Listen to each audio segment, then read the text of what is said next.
All right, here we go. A little early as I always am, so we'll see who joins. And while I wait to see who joins, I'll try to remember what I was going to talk about on this live tonight.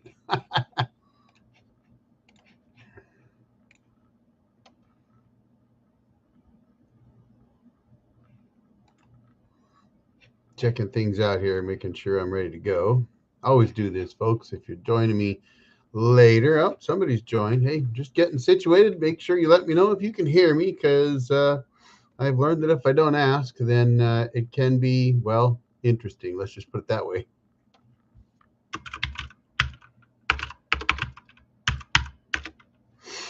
All right.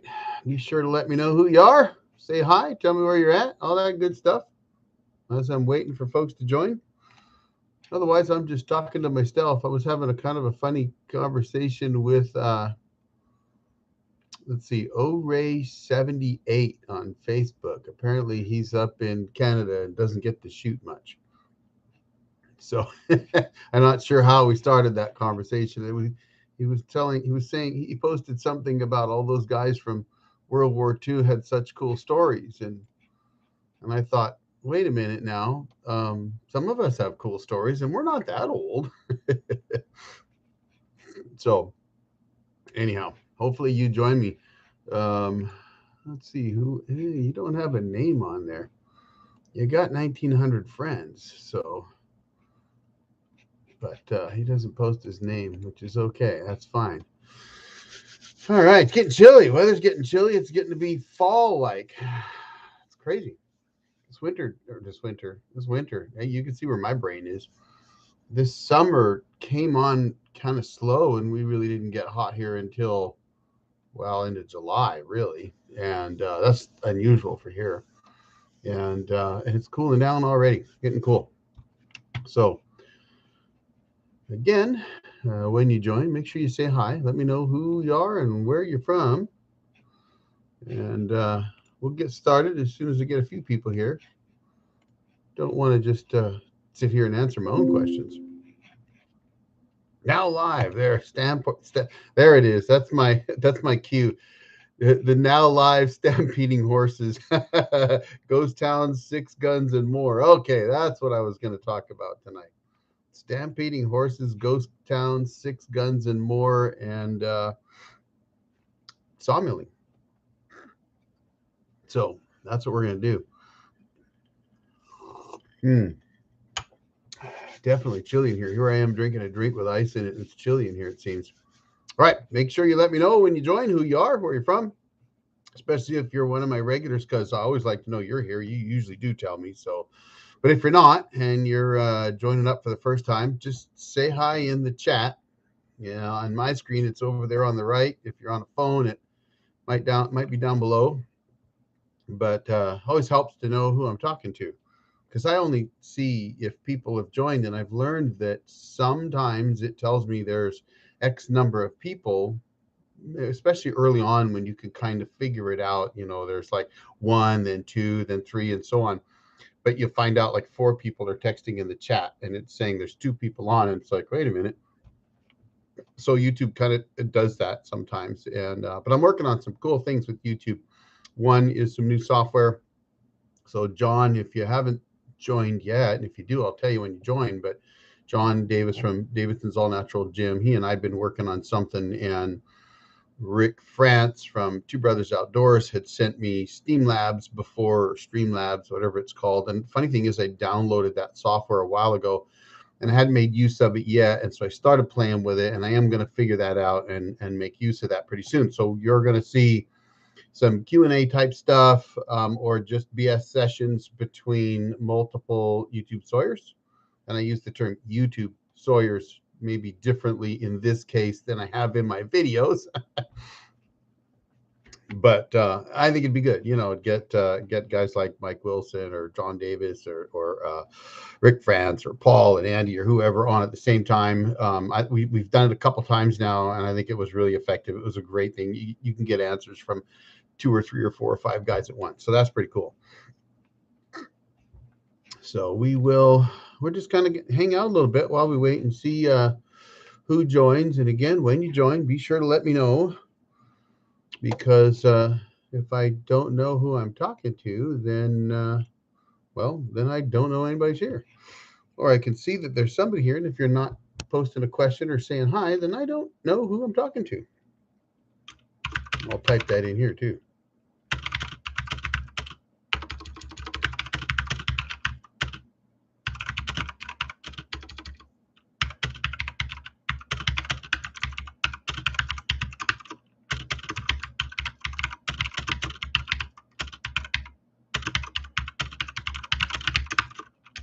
All right. There we go. Ghost Town, Stampede, Six Guns. What did I say?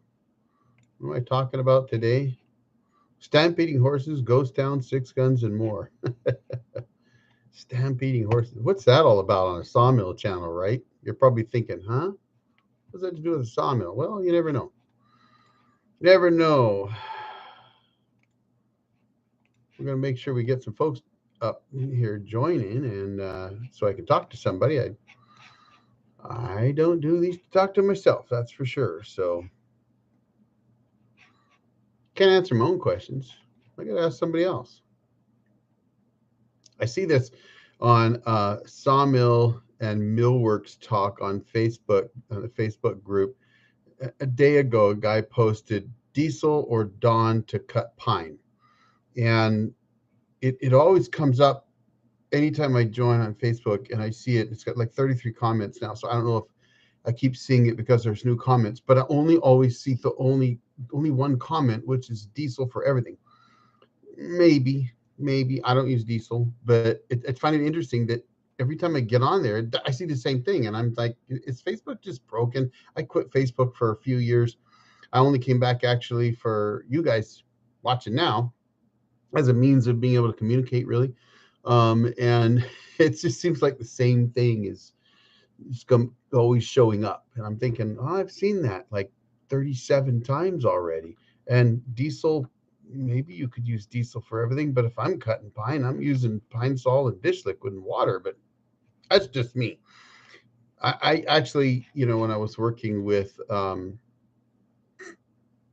Kevin Bales, when he was here milling, he was using diesel, and I was pretty impressed with it. So I'm not going to say that's the only thing. So got a couple more. Say hi, guys. Make sure you let me know that you can hear me. Always helps to know that I can be heard, because it'd be kind of sad if I'm just sitting here talking away and nobody can hear me. But helps if you drop a comment and let me know you're here, or in the chat. Not a comment, I suppose I should say. Otherwise, I don't know who I'm talking to. So be sure to do that. I usually wait till I get a handful of people before I really get going. So if I'm babbling on right now, that's just what I'm doing. Just waiting for some folks to join. But if you've got a question and you just joined, drop it now in the chat, because I'll answer it. And it'll be the first question I answer. So I answer questions, in the order I get them. So if you've got sawmill questions, or any for that matter, drop them in the chat right away. And once I get going, answer them, I'll go back and I'll start at the top and I'll work my way down. So absolutely, if you got a question, put it in the chat. And if you can hear me, again, it helps if you let me know. Two brothers. Hey, Rick, there you are. I'm guessing you can hear me. I was just talking about you. Were your ears ringing?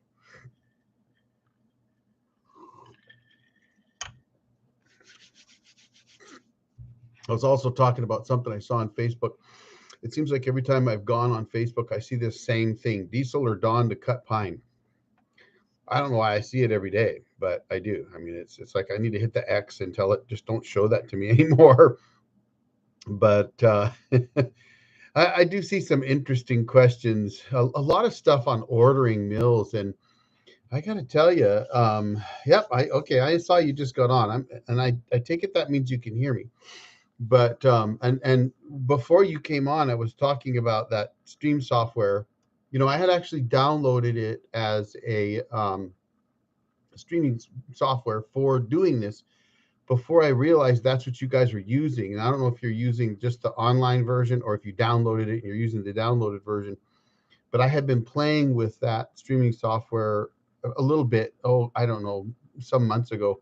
and I quit playing with it because frankly I just didn't have time to try and learn it. And then I was talking to John from Davidson's All Natural Gym, and we've been working on some stuff, and I was telling him that you had sent me a link to what you were using, and so I had gone back there and went, well, that's what I've already got. I just hadn't messed around with it yet. So I've been trying to mess around with that and kind of figure out, and I'll be honest, it's not as intuitive. At least the software that you download onto your machine isn't intuitive as you would think, right? And the funny thing is, I'm a software guy. I've been working with software for like 40 years. So it's not like I don't, I'm not used to working with different programs, but this one is kind of weird, anyway. So I'll mess with it and I'll figure it out, and we'll test it out. And, you and I and Tim and John, I'll get it around there, because what I want to do, and we've talked about this before, is to do these multiple channel Sawyer, lives where we kind of rotate it around and just answer questions and BS a whole lot. Yeah, it definitely takes some getting used to. And I mentioned earlier that today's live, although I'll do my usual channel update, I had put on there Stampeding Horses, Ghost Town, Six Guns, and more. So I'm going to try to I'm going to try to remember that that's what I was going to talk about today, which is really a channel update. But, I figured, hey, somebody wants to know about these Stampeding Horses. Oh, gosh. But, and then I was talking to a guy on Facebook. So if you joined, let me know. Again, anybody that joins, be sure to drop a chat down there so I know that you're on. That way it just kind of helps, right? So, hey, Joe, there you are. Good to see you. But so anyway, this young gentleman, I'm assuming he's young because I don't know. It's on Facebook, right? You don't know anything. But he was talking about World War II vets have all these stories, the cool stories to tell, and he didn't have them, And I thought, well, wait a minute, I'm not that old, and I've got cool stories. And then he was talking about he got to shoot this officer's pistol, couple rounds or whatever. And I was kind of chuckling. I said, well, I put about 8,000 rounds through my Vaquero. And the funny thing is, I wasn't thinking about that was going to be part of my topic tonight. So there you go. It's kind of funny how it kind of played in there. But he's up in Canada, and I get it because I lived up in Canada a lot of years. And though they can own handguns, the rules have changed so much up there. It's almost impossible. It's insane. So, you kind of forget that sometimes when you live down here, and going and shooting 100 rounds or 1,000 rounds out of your wheel gun is not that big of a deal, right? It's just something we can do. So, I don't know if we're going to get Desert Hobo out. His kids are keeping him busy, and the Arrowhead Woodsman, he's been really busy lately. And I've been thinking that summer is a busy time for most Sawyers, right? So we'll see who we get today. But what time do we have here? 5:39. So we're almost 10 minutes in. I always start a little bit early just to make sure my sound works and everything's going. So, but I thought I'll probably give it another minute or two, see if we get anybody else joining us. It's a little light today. Usually I get at least a dozen by now. And so, but I've noticed though on YouTube that sometimes it'll tell me there's 2 people there, and I'll have 4 in the chat. So it's like, I don't know that it's that accurate anymore. But excuse me, our ghost towns have completely returned to nature in the mountains. The foundations still remain. It's funny to be 6 miles in the mountains and find a set of buried train tracks or telegraph wire. Yeah, I bet. Actually, I was putting together a road rally for our 4x4 club this weekend, and there's actually I don't know if you want to call it a ghost town per se, but there are the ruins of a town not far from where I live that I didn't even know was there. And apparently most of the town is now underwater because when they dammed up the Columbia, of course it drowned the town. But there's still some foundations from like the school or something like that you can see. But we actually have some pretty amazing ghost towns. And in fact, I posted on my community page that Darcy and I are going to go back to Shaniko. We were there a couple 2.5 years ago or so, and it was when I was just really starting to get thinking I should get serious about doing YouTube videos. And it's I kind of chuckle when I see that video that I did. It had like 3,300 views, which surprised me, to be honest, because I didn't intend to make a video when I was there. I took a bunch of pictures, and I did some video on my phone, I think, and on this little Vivitar camera that I had.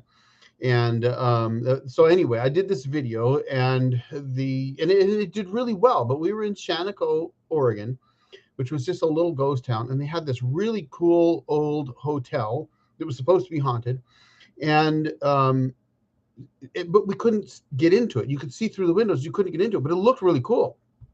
Well, somebody's recently leased it and reopened it, and they're apparently redoing the whole hotel. Looks beautiful from what I've seen online, and they claim it's haunted. And so for Darcy's birthday, and those that don't know, that's my wife, for her birthday, I got us 2 nights in their master suite the weekend after her birthday. And so we're going to go there and stay. And then another couple of friends of ours, if you watched on my Jeep channel, there's a couple there, and they've got this really big white dog. That dog's like huge. And but anyway, they're going to go, and they're also going to stay. And then my sister, the jazz singer, she's going to go. And so at least now there's 5 of us that are all going to go. And I think it's going to be a blast. It's going to be fun. So anyway, I mean, that's not about sawmilling and talking sawmill stuff, but I did say I would open this live up with Stampeding Horses, Ghost Town, 6 Guns, and more. So there you go. That's the beginning of the ghost towns. And we had an awesome trip. I don't know if you've been over to my Jeep channel, but I will be putting all my ghost town stuff and my Jeep off-roading, all that kind of stuff over on the Jeep channel, which is the Old Jarhead off-road. And I've done that intentionally because of the way YouTube works. YouTube doesn't really like it if you try to put kind of different content on your channel than your normal stuff, right? It can handle a little bit different, like off-grid camera or off-grid cabin and sawmill. It can handle that, especially if you combine the two once in a while. But you throw out a Jeep thing or a ghost town or something like that, and it gets confused, doesn't know what to do. So all the ghost town stuff, the Jeep stuff, that will be on my other channel. So if you happen to be one that watches that other channel, don't be shy. Let me know in the chat. It always helps. But so anyway, in my latest, so we'll get started. How about we get started? So in my latest videos, if you kind of follow along, I'm building the story out of them, really, a playlist that starts with the drive up. And in the drive up, I talk about my buddy Tim, who's following me. And eventually you see that Tim pulls up behind me in this red TJ, Jeep Wrangler. Really nice Jeep. It's something. I mean, it's like a 2010 or 09 or something like that. Actually, no, it's older than that even, because that would have been a JK. So it's late 90s or early 2000s. And so really nice little Jeep. He pulls up behind me, and then the next video, I'm milling. Well, there's actually a few days between those 2 videos, and I kind of talked about it a little bit in that first actual milling video, and I mentioned that I was at the cabin with the Jeep Club. And so what I intended to do was release the first one, the drive up, and then release the ghost town video on the Jeep channel, and then release the first sawmill video. But it just didn't work out that way. So anyway, if you're kind of curious about that, over on the Old Jarhead off-road is where that video is. Hey, Pat Wright, nice to see you, buddy, from Michigan. Awesome. Thanks for joining. So anyway, so if you're wondering about that timeline, you'll see, you're actually going to see on the next several videos, because I'll be honest with you guys, for 9 days, I filmed every single day. I put over half a terabyte on my hard drive of video that I took over a 9-day period. So lots of content coming out. Now, I did commit to you that I'd be putting out 3 videos a week. I've kept to it, and trust me, I will be I will be absolutely doing that, plus putting out video on the Jeep channel as well, or the off-road channel. So you may even see sometimes 4 videos, because one will pop up on the other side, and I'll always share them in my community page. But they're, so that first video driving up, that's really just a lead into what's going to happen. And yes, the mill is running great. It's totally awesome. Super happy with that. That first day, I had those, man, I've had so much trouble with this mill, what's going to happen now feeling. And at one point, actually, you even see it in one of these videos, maybe the first sawmilling one or the second, I can't remember now, which hasn't come out yet. That's Tuesday. So by the way, you're going to want to see Tuesdays, and I'll tell you why here in a bit. But I fired it up, and it kind of idled a little bit rough at first, and then it was fine. And I don't know, maybe that was just me. Sometimes, you know how it is, you fix something in a car you're driving or a truck or whatever, and so now you hear everything happen, every little bump, every little whatever. You're like, wait, did I hear that? So but the mill ran great, ran fantastic. Now that first day, the video that came out, I think Thursday, I mentioned some waves, and then I went and ended up doing something else. And actually, the funny thing is I'd had my GoPro 11 quit on the way up, which, by the way, is working now. So that one went back to working. Then I had my GoPro 11 mini quit, and I just pulled the SD card out, and then it went back to working. So I ended up from 4 GoPros to 2, back to 4 again. But we still got a ton of content. By my last day, where I did, I think, 3 logs on the last day, I had 63 GoPro clips, usually 12 minutes long, on my hard drive before starting the last day. So I probably added another, 9 or 10. But so I'm actually excited about that. So there's going to be lots of sawmilling coming out. And I will tell you right now, Tuesday's video is one you're going to want to see, because I've been talking for a long time about, and kind of hinting a little bit about, something I call odds over evens. Excuse me. And that video is not technically odds over evens. It's actually about the most efficient way to mill a log up. But in it, you get to see some of that. And in that video, what you're going to see is, you're going to see that I'm only going to roll that log a very, very limited amount of times. So I'm going to cut it, roll it, cut it, roll it, cut, roll it, knock it almost to the deck. And it's a method I learned from Lynn, who is Magic Man on Forestry Forum.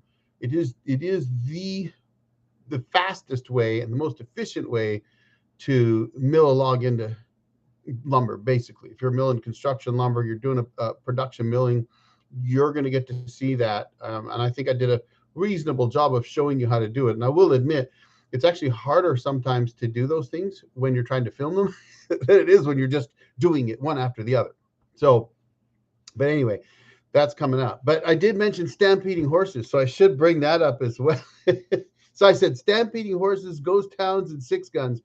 The ghost towns I kind of covered more or less, in that we were there with the Jeep Club, and we went and did some ghost towns. And the first of those videos is now on the other channel, the Old Jarhead off-road.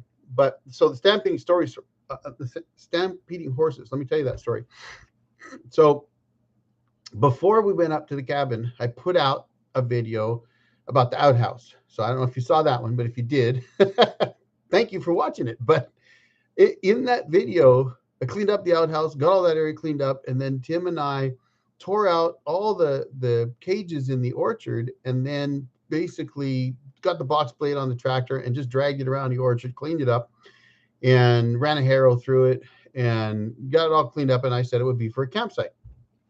Well, when the club showed up Friday night, they were all joking about being put in a concentration camp, because it was all barbed wire all around, and they're driving in through this gate into this barbed wired off fenced area. And, and it was dusty, and it just wasn't the most ideal place to put campers. It just, this time of year, if you're going to try to clean up a spot to do that, that's what's going to happen. It's going to be dusty. But I had hoped that it would rain a little more, because it was raining, and it, I showed actually in that video that, oh, look, it's raining, or it rained, and there was like, 1 drop every inch or inch and a half on the ground, and you could literally see them. If you didn't notice that, you'd have to go back and look, because you could actually see the wet marks, this little wet pock marks, like in a 6-inch space, there might have been 5 of them, maybe. That was rain. So if you think that, because I'm in Washington State, it's the evergreen state, and you've heard me joke about being the everbrown state, well, now you know. I mean, sometimes it rains up there, and you literally don't get enough rain to even cover the ground, or rain to cover the ground.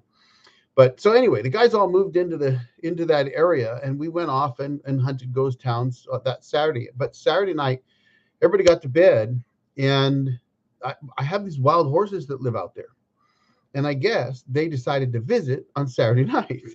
Only their idea of visiting was to come stampeding through the property, up through where the outhouse was, between there and the cabin. And I often get pictures on my game cameras of those horses playing in that area.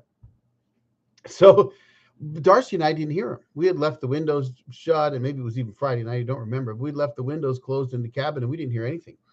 And so we get up in the morning, and we're making breakfast, and all the guys start coming out of the concentration camp, as they called it. And they were like, we're kind of glad you put us in there. I'm going, why? So they told me this story. Apparently there were some pounding hearts in there, because they're laying on the ground in sleeping bags. And all of a sudden, I don't know, maybe 6 horses came just charging through. But because of all that barbed wire for the horses just went right around them. So here they are, sleeping in tents with horses galloping by at 5 feet away. And I can only imagine, if I'm laying in a sleeping bag on the ground with a horse galloping by at 5 feet away, it might get a little exciting. So anyway, I thought that was kind of funny. And then I mentioned stampeding horses, ghost towns, and wheel guns or 6 guns. Well, I haven't been doing a lot of shooting, and so here we are. We're up at the cabin. My sole purpose of being up there, other than taking a weekend to go check out some ghost towns, was to run the sawmill. That was the plan, right? Sawmill's supposed to be fixed. Let's run it. Let's knock down those 15 logs that I had laying there since April, which did have some bug damage in them. So even though we put the Home Defense Max on them, it wasn't quite enough. They still got into it. But sometimes, what do they say? All work and no play makes Eric a dull boy, or something like that. So on Friday, we'd been there. So we'd been there already 8 days. And on Friday, my friend Lance was there, who you'll see in some of the videos. You may have already seen him, but you'll definitely see him in the next one. And if you watch the Ghost Town video on the other channel, he's the guy in the black and green Jeep. That Jeep's a monster, right? That's a 4-door JK on 40-inch tires with totally custom everything, plus a supercharger. So as I walk by him, you can hear that thing whining away. But so anyway, Lance was there, and he wanted to do some shooting, and it was something he hadn't done in a long time. He didn't do a lot of shooting in the military like I did, and as a firefighter, he didn't do a lot. And so he thought it would be a great chance to do some shooting. So he cleaned up my pistol range, and so I helped him do some shooting. Well, the truth is, despite having shot a heck of a lot of just about everything you can imagine, my favorite guns to shoot are Old West guns. And I had brought my wheel gun out because Tim, who you'd seen earlier with the little red Jeep, he was talking about his favorite guns were, the old 45 Colt, which that's my favorite gun. So I brought it out to show him, and then Tim actually ended up leaving before we finally got the range set up and did some shooting. But I did finally get it out, and I put about maybe 50 rounds through it, but which that's a pistol I've put over 8,000 rounds through. So 50 rounds, that's not really that much. But I haven't really shot a lot in the last 10 years. And so I will tell you first and foremost, I'm not going to tell you any great shooting stories, because, when you don't shoot enough with a gun like that, did I eventually make some pop cans go flying? Absolutely. And you'll get to see that in an upcoming sawmill video, because I'll definitely have to throw that in somewhere. However, what I thought I would tell you is, and I'll have to put this in one of my videos, but, I used to play a lot with, doing the old cowboy, spin the pistol around, drop it in the holster type thing.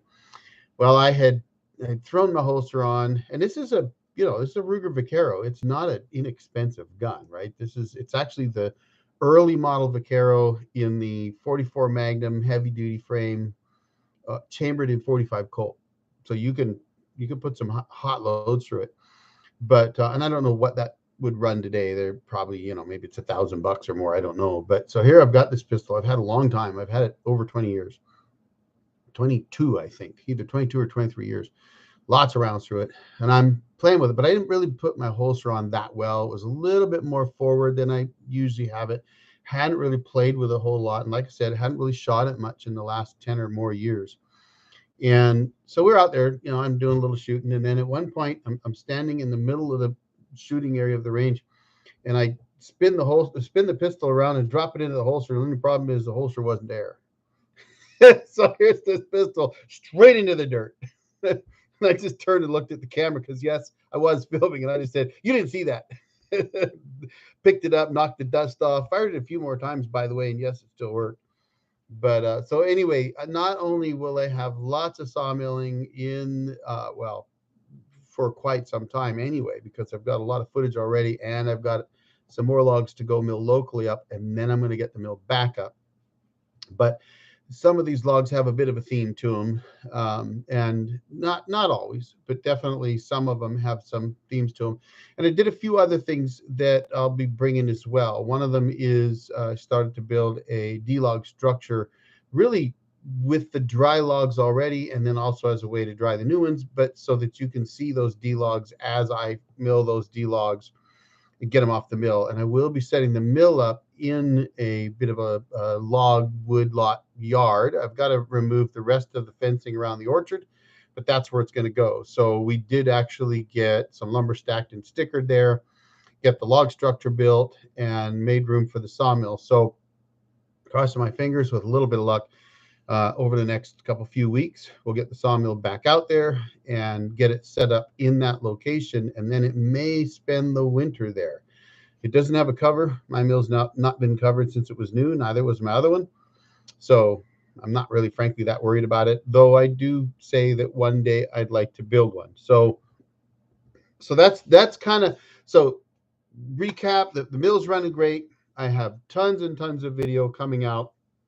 You've already seen that. I think that I mentioned I would be going back to 3 videos a week, and I have done that, and I will continue to do that. So I have no plans of changing that at all, not for the foreseeable future. So lots of content coming out. And for those curious, I have poked a little bit out there, mentioned a little bit about memberships once in a while. I have videos when they go out. I actually will finish producing them, and I'll put them out right away to the member side of things. So anybody interested in that, that's one of those perks, is that, like, for example, Tuesday's video is already there. So I think the basic membership's like $2.99. So if you happen to pay the cup of coffee a month, then you'll get to see those earlier. And also, if I put a video out and I decide, it's too long or something like that, or too short or whatever, a lot of times I'll leave that original up for members only, and I'll tweak it and do whatever it is I wanted to do and put the new one out for everybody. So among other things. So just if you're curious about that, that's what's going on there. So, and again, I do these for Q&As. So for those that, have questions about sawmilling, what blade to use, whatever, lubes, big old knotty pines, getting waves, whatever. That's why I do these, so I can answer those questions direct if you don't get them in the videos. And also, if you want to know about upcoming stuff, or let's say, I've had a few people ask me more so lately than even in the past to do a video on drive belt tension. So I do plan on doing that.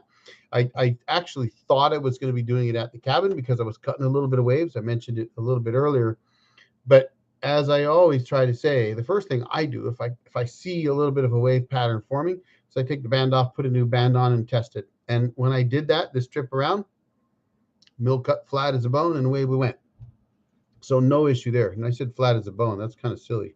Flat as a ruler, flat as a something. But the brain is doing that lately. I've been saying a lot of silly things. Maybe I do anyway. But anyway, it was cutting flat. It's perfect. And so I'm not going to mess with the drive belt tension if I don't need to, right? I may anyway, just to do a video, I suppose, because lots of people have asked. One of the things I've always said, though, is that that's probably one of the more difficult things to try and film. So for anybody that doesn't do YouTube, then one of the things I'll tell you is that it can be a real challenge, because if it's something where you're going to get in the way of the camera all the time, it can be very challenging. Now you can put a chest rig on. I do have one that may help, but no guarantees. And one of the challenges with sawmill videos, which I know that Rick can attest to here, is that you don't get do-overs. Right? You roll a log up, you take the top off, and if you don't like it or your camera falls over, too bad, the top's now off. It's not like you can glue it back on and try to cut it off again, right? So when the cameras died, like I had this trip where two of them had failed on me, and then eventually miraculously came back to work, I just had to run with two. So, all right. That's kind of it for, I think, updates, other than I'm going to continue down this path.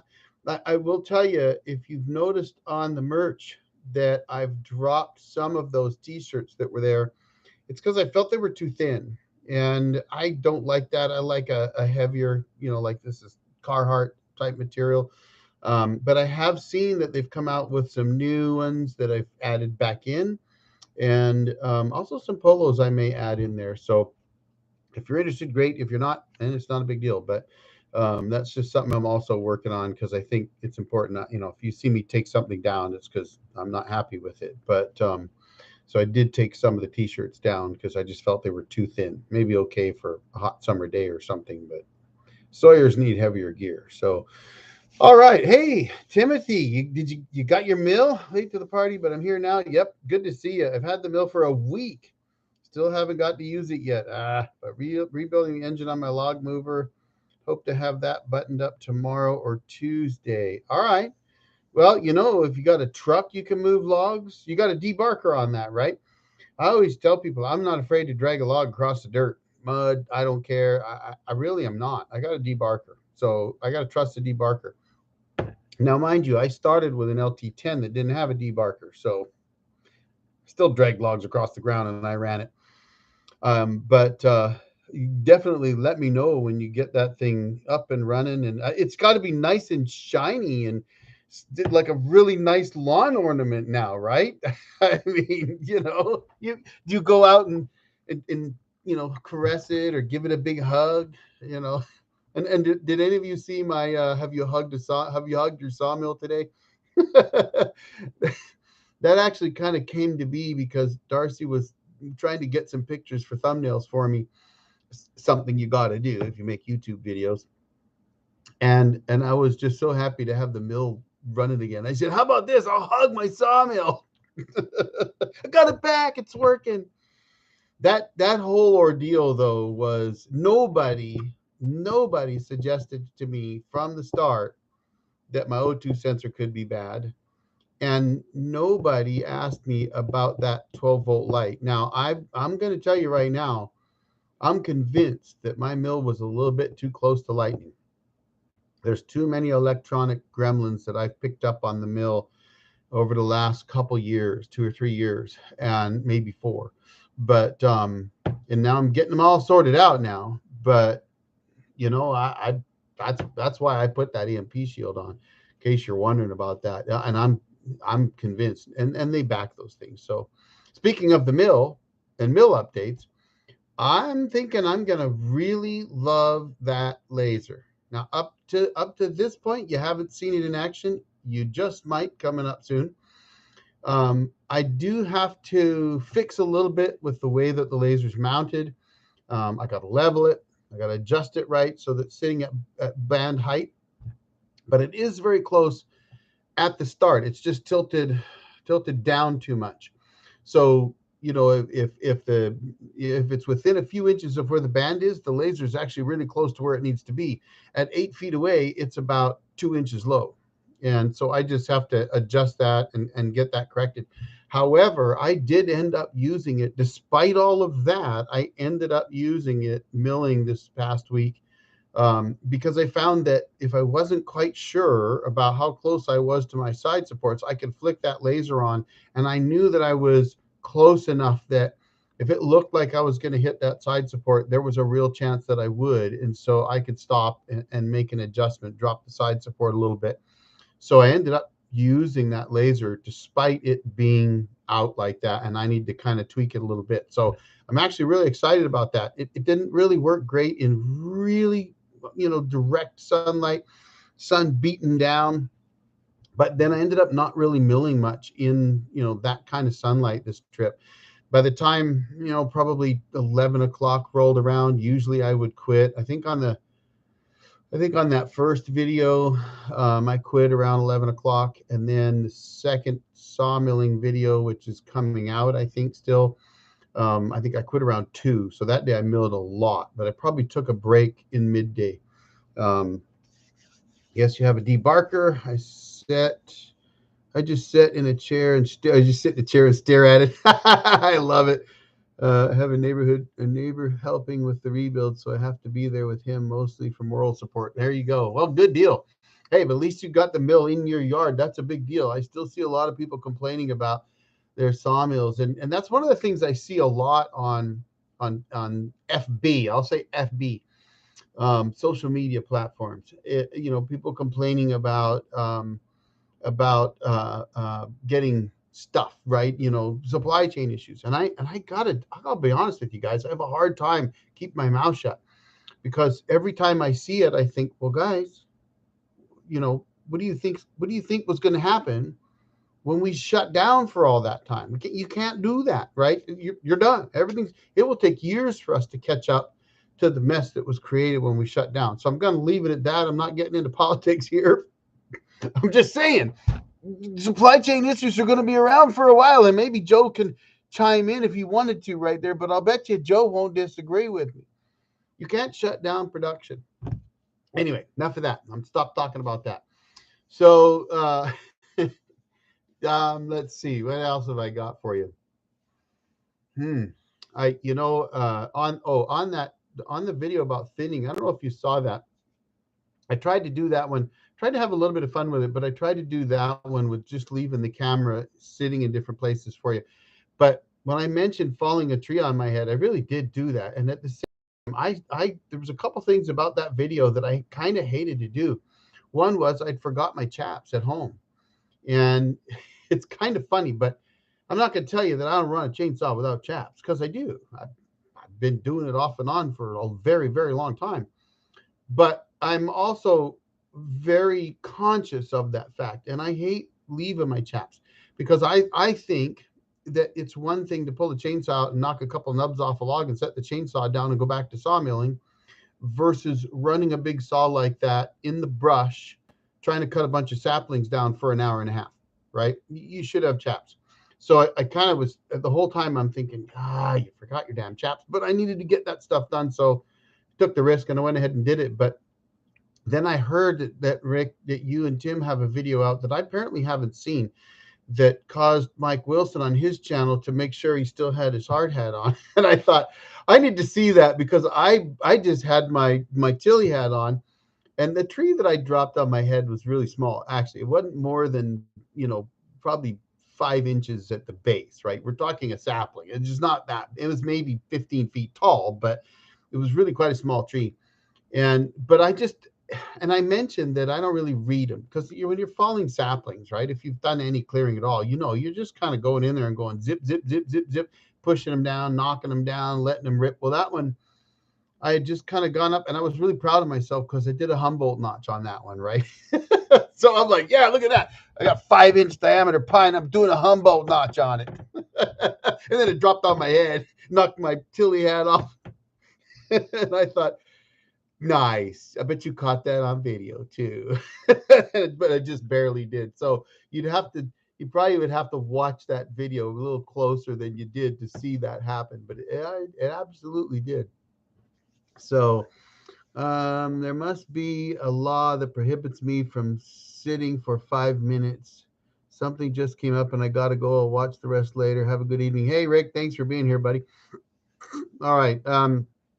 Let's see, Timothy, I asked when I picked up my mill and they said they were still 70 weeks out on the, yes, absolutely. Any preference on chainsaw chains? Honestly, Pat, I am not the most knowledgeable chainsaw guy. I'll admit that.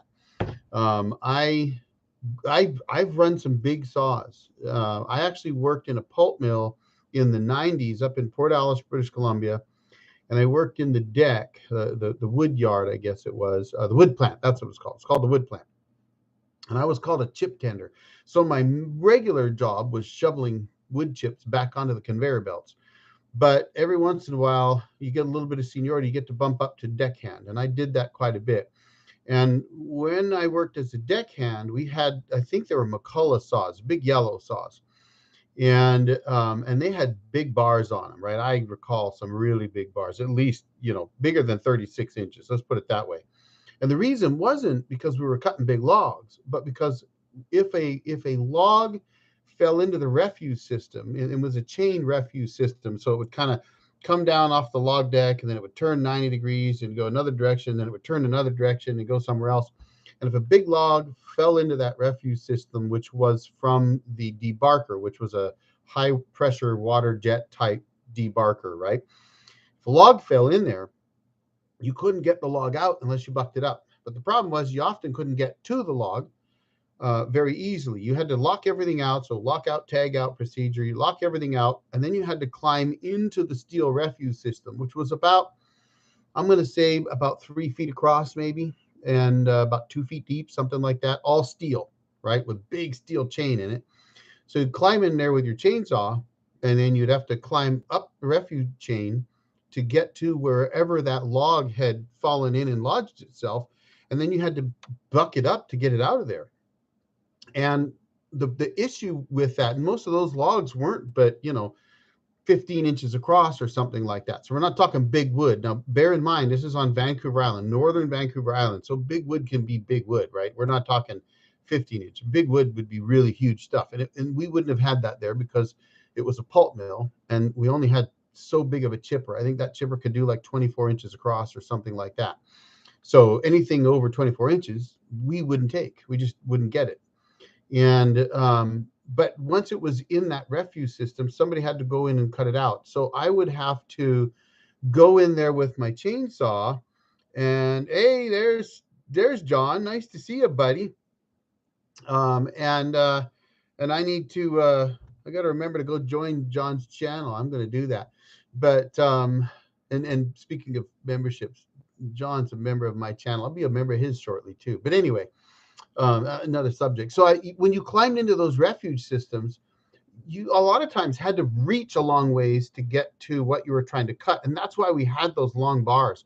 So it wasn't that we were cutting big wood; it was just that you had to reach over 3 feet away to try and buck through a 15-inch log.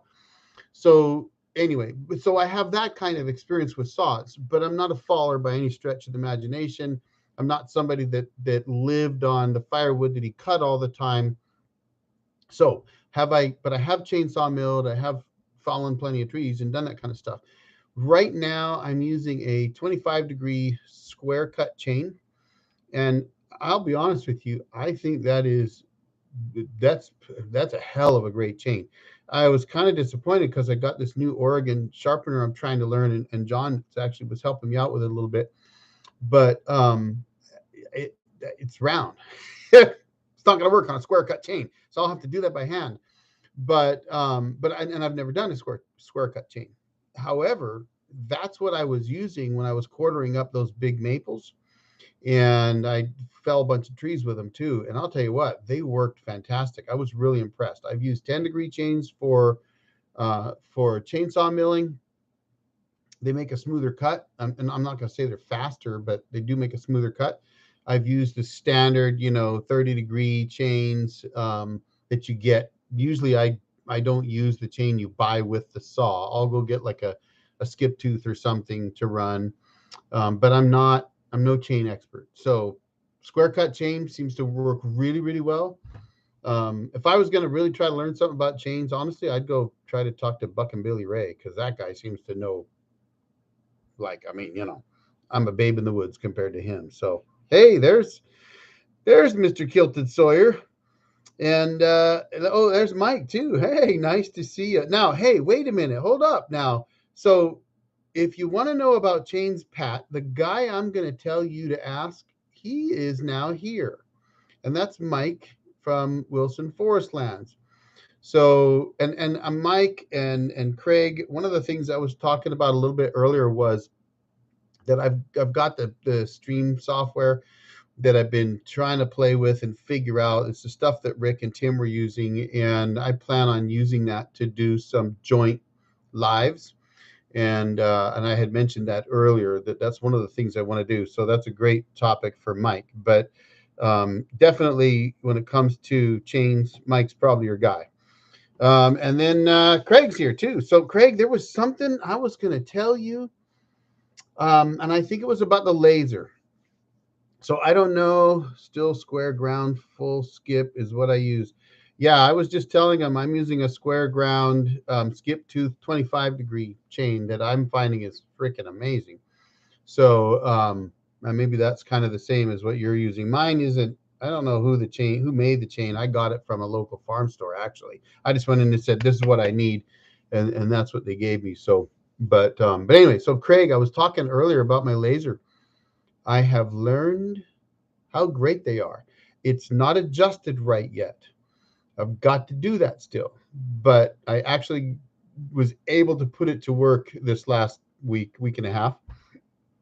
Excuse me, and it's like ah, gotta have. So yes, in the direct, blasting sunlight, when the sun is, just at that right angle where it's full blast right on that side of the log, ain't gonna see it. I don't believe you're gonna see any laser at that because the sun's just too powerful. But you know what? When the sun wasn't blasting away like that, or if I was milling and I was getting up close, just about ready to start my cut, and I wanted to just double check and make sure I wasn't going to run into my side supports, I could just flick that laser on, and because it's in the shade right there, hey, guess what? I could see. So that was pretty cool. Got to say, I love that.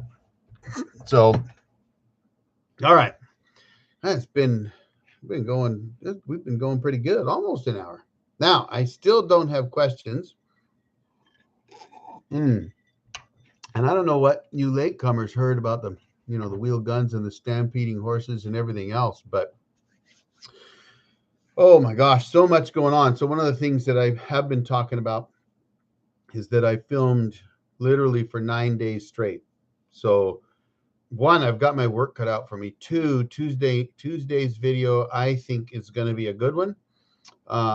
It's about cutting a log, basically the most efficient way to knock a log down, and I think that's going to be a good one. I've talked about it before, so I think you guys will enjoy that. And then there will be videos coming out. I keep getting pinged here. Oh, you still have to install your laser on the 50, huh? Yeah, well, I get it now. Now, I will tell you, I'm only running an El Cheapo. Well, it's not an El Cheapo, but it's Apenex. So Apenex's laser was like $139 or something like that. And I ended up having to buy, because I blew it up. I blew their laser up and the 12 volt to 3.3 volt converters. But I found those converters on Amazon, two of them for like $20 or something. So, but I'm super impressed with it. Really awesome. But yeah, he did, didn't he? So if you guys don't know what Craig's talking about there, Mike has been running some videos on cleaning up the mess on his property. I was thinking of having Mike just come out to my place now, because Mike, you've already cleaned up your place. So I think you should just come up to my place. And I got a whole bunch of trees I need to get knocked down so I can start my thinning project, and this old Jarhead's, he's kind of beat up with a bad back and everything else. So I think, what do you guys think? I think I should get a poll going to see how many of my viewers would like to see Mike from Wilson Forest Lands come up to my place, to the cabin, and thin my forest out for me. I think that's a really good idea. In fact, before Mike runs away screaming, I think we should get a poll going, right? Everybody in favor, just give a thumbs up in the chat session, and let's see if we can get Mike out here. What did you thin out? Looks good so far. Oh, so thank you, by the way. Actually, the way it looks today is almost, well, it's about 14 years of thinning, but I'm on a just over almost 6.5 acre thinning project. Oh, see that? There we go. We got 6. I'm going to count them all. 7, 8. That's 12. No, 5, 9. That's 9 thumbs up already, Mike. I was thinking of you bringing in the middle of my place and mill my logs. Okay, I'll tell you what. You come up and fall all my logs and help me get them all decked up, and I'll bring my mill down to your place to cut your logs.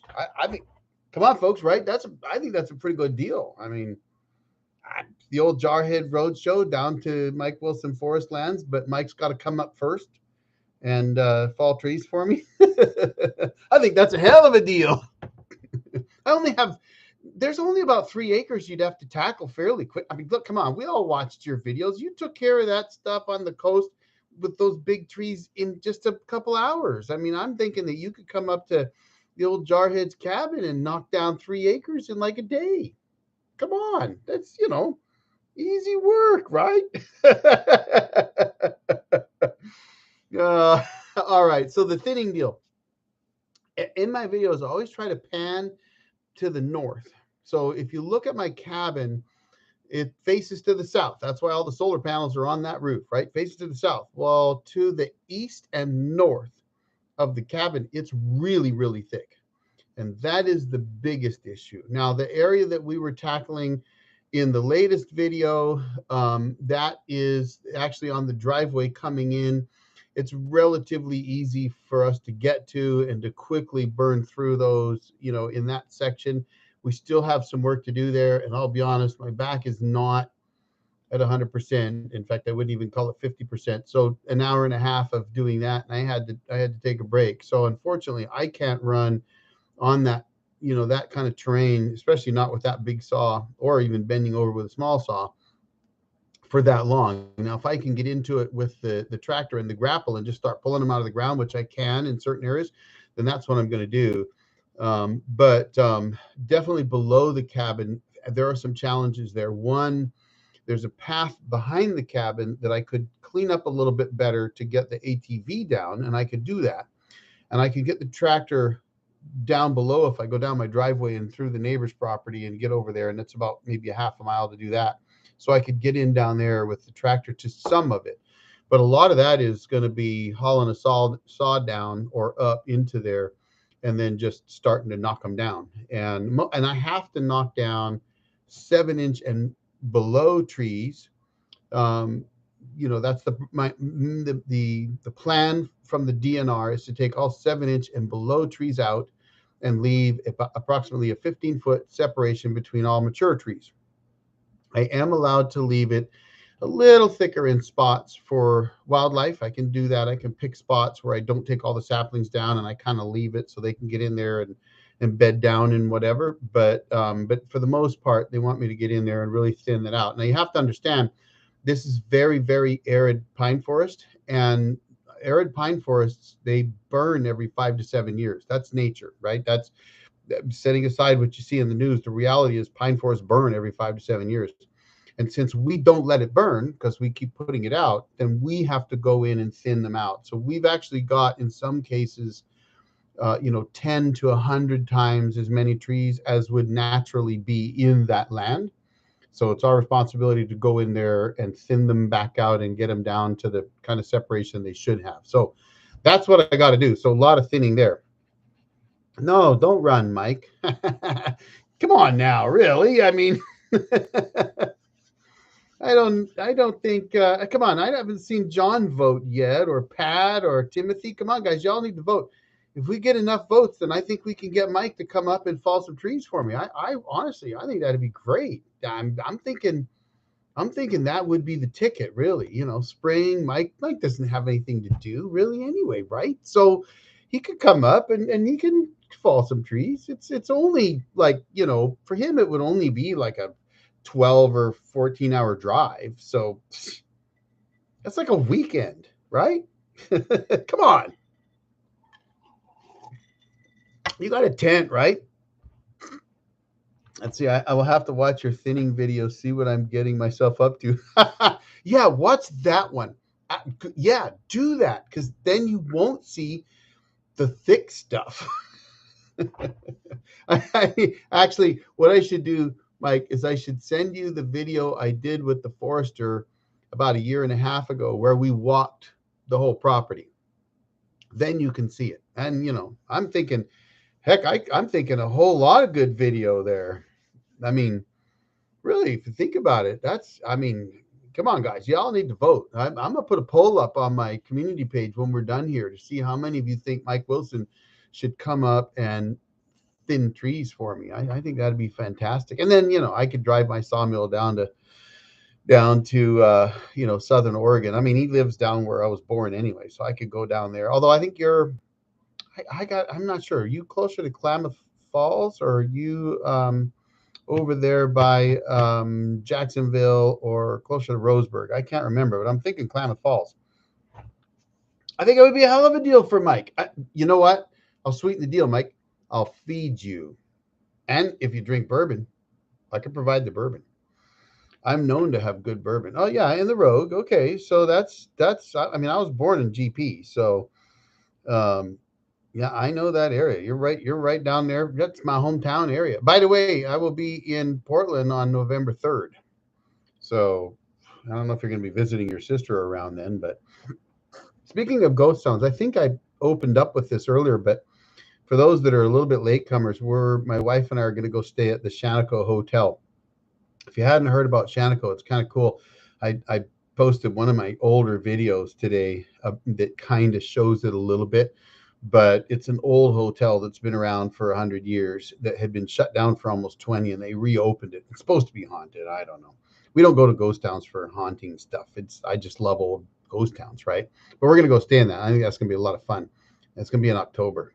So end of October. It'll be a lot of fun right before Halloween. So that could be really interesting. But I am going to put that on my other channel. So let's see. Food and bourbon. I'm right. I mean, food and bourbon, homemade bread, the old Jarhead's cabin cakes. Hello, biscuits, you name it. I mean, we do. We just got told when we had the 4x4 club up going for the ghost town trip that they'd give us a 10 out of 10. So we can do the accommodations. Fuel, I provide the fuel for the chainsaw too. I mean, why not, right? I can get some good. I don't even mix my own fuel anymore. That's pretty bad, right? I'll tell you guys though, I used to mix my own fuel, and I still tell myself I'm going to go back to mixing fuel, but then I don't, because I don't actually run my saw enough anymore that I think it's worth it. It is a savings. It could be a big, huge savings, but because I don't actually run my saw that much, I'm not sure that it's worth it for me to mix it anymore. And I've read enough and seen enough that some of the premixes are good fuels. Some of them, like I don't run True Fuel anymore. It's no good. I won't run that. But Husky fuel is fine. I think Steel fuel is fine. There are some really good fuels out there, but I don't even mix my own anymore, and I used to. I did for years. So Mike has a lot of big trees to mill. I think he would spend more days milling Mike's trees than Mike would spend thinning yours. Nah, come on. LT40 hydraulic, buddy. Come on. I'll teach him how to run it, and then I'll get a lawn chair out and watch him mill his trees. I wouldn't do that to you, but my back's only good for, I'll be honest with you guys. I probably will not go back to production milling. And so let's see. Oh, I almost forgot. I think the word you were looking for earlier was pancake. Flatter than a pancake. Flatter than a cabin cake. Absolutely. See, John has a point. I haven't shown all the down trees I have. This might be a sweet deal. We'll have to swap like day for day. So we'll do like 1 day of milling for 2 days of falling. I think that's a fair deal, right? Okay. 1 day for milling to 1 day for falling. The only thing is I'm going to spend more fuel bringing my sawmill to you than you are bringing your chainsaw to me. But it might be worth it. I'm thinking that could be that might be a deal I would do. Plus, I think it would be a lot of fun. How many of you'd like to see Mike and I do some videos together? I think that could be a lot of fun. Between Mike's strange sense of humor. No, but you know what?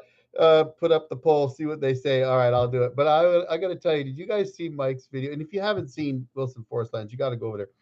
But did you guys see the video where he tells the viewer, just bite me?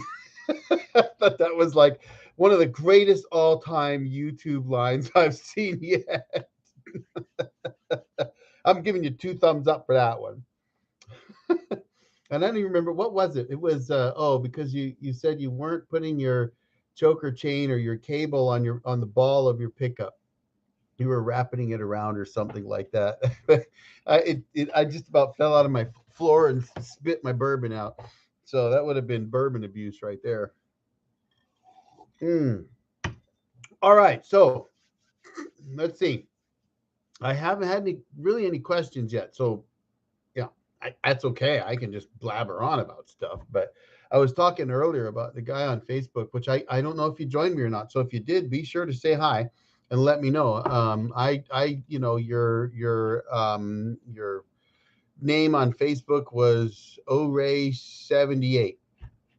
So I don't know if that's when the year you were born in or something like that. But we were talking about shooting, and it doesn't sound like he gets to do a lot of shooting. And I was kind of chuckling because, well, Old Jarhead, right? I was in the Marine Corps for over 5 years, and then later in the Army for about 3 years.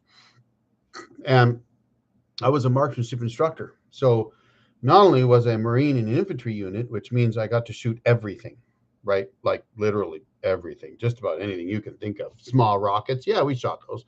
Mark 19s, Mod Deuce 50 cals, M60s, saws, whatever. We got all kinds of stuff.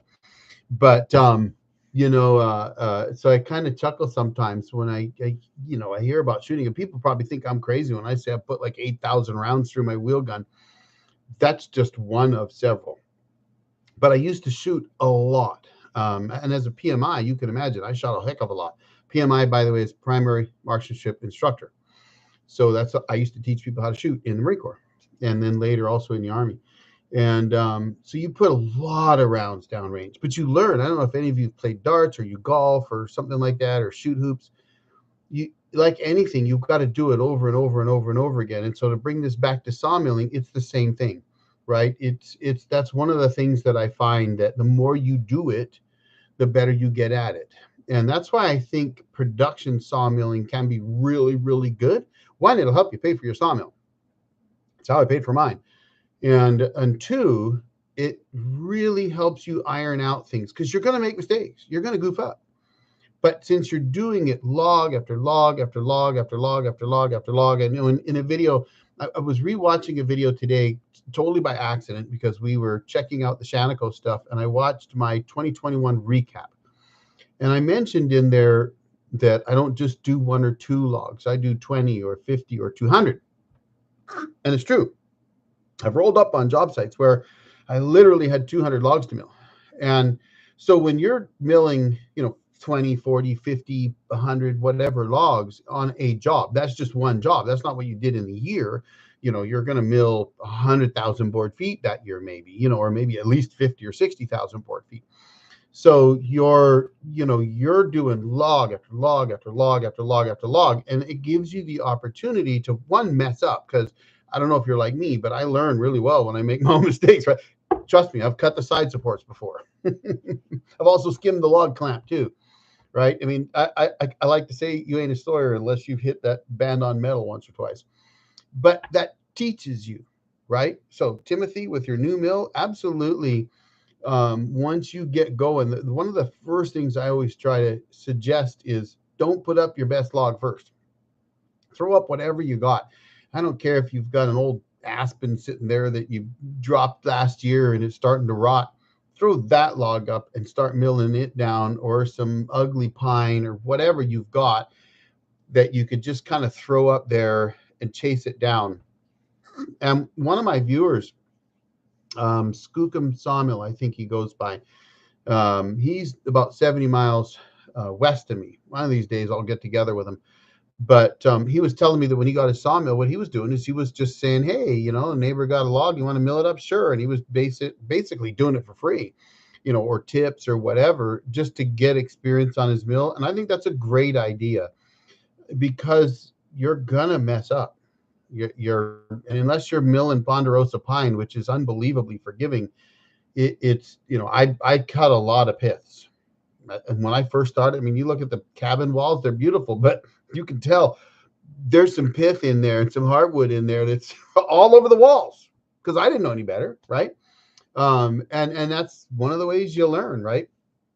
I have some dogleg cherry that's going to start out. Yeah, as long as it's something that that I mean, you're not. Also, the other thing I would tell you is mill it thick, right? So you're not going to destroy it or anything like that, but you may not get the best results you want if it's your first logs. So I would suggest cutting it thick. If you think you want 1 inch stuff, go ahead and cut it 1.25 inches, because if you don't read the log right and it wants to twist a bit up on you, you can plane it down, right? You can clean it up. It's kind of like the crown stuff, right? If when you're milling a log, you're milling up a log for a customer that wants one buys, and they don't want you to slab deep, which I've never had a customer. Well, I've had one. I think I've had one customer said slab them deep, just go. He didn't want the flitches. He didn't want to mess with them. Well, that's his prerogative, right? Hey, you don't want me to cut flitches out of it? You want me to whack that thing to a cant right now and zip it down to the deck and move on? Okay, I'll do that for you. You're the customer, right? You're paying me. Pay me by the hour. That's fine. But what I always try to do is take that slab cut and then take that first flitch. Well, if you watch my videos, it's always hooks to the right. That's my goal. I'm not going to tell you that every single log I've ever read, I read it right, because I think it's like falling, and I'm not the best faller out there, but you don't always read that log perfect, right? But my goal is always to put hooks to the right, which puts my stress horizontal. So that first flitch cut that comes out of there, if I take a cap cut and I drop it 1 inch and I take a flitch cut out, it's just a 1 inch flitch, that flitch is going to crown. Excuse me, but you don't want one buys to crown. But your choice is cut deeper and throw it all away and make a firewood, or take that crown flitch. And you can either leave it live or you can edge it, which is generally what I do, knowing that it is going to crown on me. It's just most likely going to do that. I'm okay with that, because I know that later I can cut it in half or do whatever, joint it, take that crown out and move up, and I'll use it anyway. And I've got plenty of it on the walls and in the floor of my cabin that I was able to clean up later. So it can be done. But you just know that, because your next, when you roll it 90 degrees and your stress is now vertical, it's going to face bend. That's what you want. And so if you see in my videos where I talk about vertical and horizontal and width and height is what I mean by height, in case you're wondering, is the height of the cant that I want to set, so that once I start milling, it's chunk, chunk, chunk, chunk, chunk to the deck, and off she goes. Same thickness of lumber all the way to the deck, unless I do something goofy like I do on my Tuesday video. Yeah, so you're getting a tip on Tuesday's video. But where I'm doing that, I've set it up. I'm gonna mill it a deck, and then I obviously was off on the pith, right? Because you're getting close, and you're watching it as you're getting close to that heartwood and the pith, and I went, nope, got to stop here, because if I take the next 1.75 inch drop, it's gonna either split the pith or come right up beside it on either side. So I don't want that. So I'm gonna usually, what I try to do is I think, I'll just take half the depth. Oh no, you can't do that, right? That's not gonna work. So what you've got to do is not half the depth. You could, and then you could box it.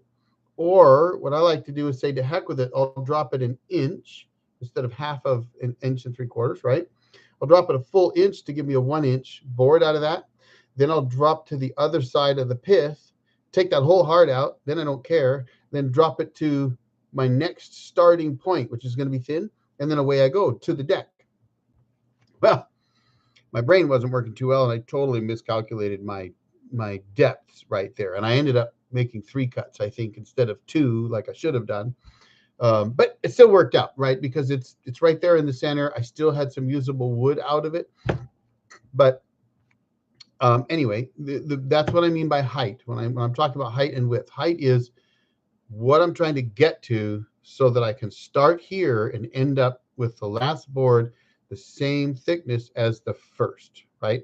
So, and I always try to use inch scale type stuff, what I call cutting on the evens, to explain that. So if you're cutting on the evens, you want to cut 1-inch boards, but you're okay with 7/8 of an inch left, right? That's what I call evens, meaning I'm going to set my simple set at 1-inch intervals, no kerf measurement, right?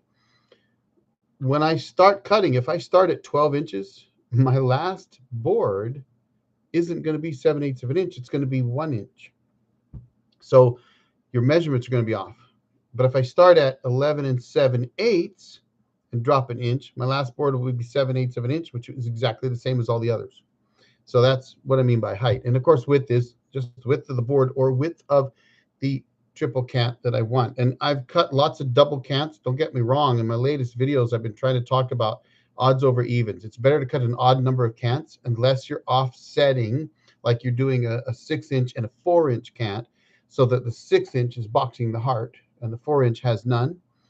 Otherwise, it's better to just take jacket boards or flitches out on either side and work that down so that your main width of your cant, 3 5/8 or 5 5/8 or whatever it's going to be, is centered with the pith in the direct center, and then work it down.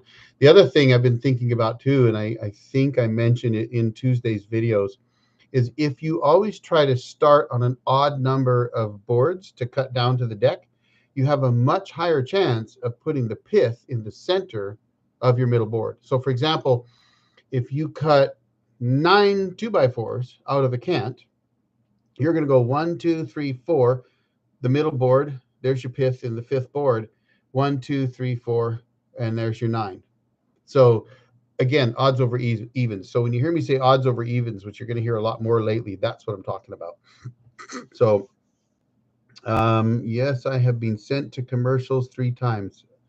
Wait, I just got a commercial in the live stream. Is everyone going to commercials? What? So that's interesting. So John mentioned this to me, what, 2 days ago, John, that YouTube has started to do commercials in lives. This is a new thing. So if they're doing it now, I will have to try and look at how we can stop that. I'm not sure how yet, so I've got to look at that. So thank you for bringing that up. So Pat didn't get any, but Mike and John both did. Wow. So Timothy 4 times. Well, first of all, guys, thank you for still being here, because that's crazy. I will have to look at that. So one of the things on a monetized channel, which if you have over 1,000 subscribers and you have 4,000 watch hours, or now I think it's 503,000 watch hours, I think they lowered it a little bit, is your channel gets monetized, and you can choose where to put those commercials. Most of the time, we just let YouTube do it automatic. Sometimes I'll try to go tweak them if I think that it's doing it excessively. So I know that there's got to be a way I can go in and edit the live on my next live, and I'll probably have to tell it manual I want to pick. And then what I would probably do is choose specific times. So John at Davidson's All Natural Gym, he brought this up to me a couple of days ago. We were talking, and he suggested that you could do like, hey, I'm going to go get a bourbon break. You could do breaks and say, hey, I'm going to go to commercial real quick, or we're going to go to break. So I think that's worth exploring. So thanks for letting me know that that's going on, because I wasn't even aware of it until John told me that YouTube had sent something out apparently and said that they were going to do that now. So that's a totally new thing.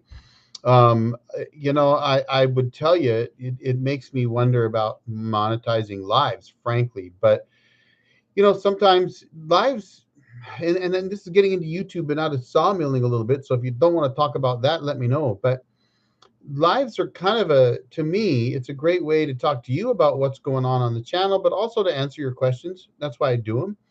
I'm not someone like, there are people that do lives every day. That's what they do on YouTube. That's all they do. That's not what I'm here for. And as you know, I'm sure, because you've been on my lives before, I usually do them Sunday nights, 5:30, but not every Sunday night. Now I am trying to do at least a couple a month, but to be honest with you, a lot of times I'm just getting back from a cabin trip on Sundays. And so that's why I can only do it a couple times a month, because I usually only go to the cabin once a month. But if I'm milling, which I probably won't be doing for the rest of this year, except for maybe next weekend, again, I'm usually coming home on Sunday. So it's tough, right?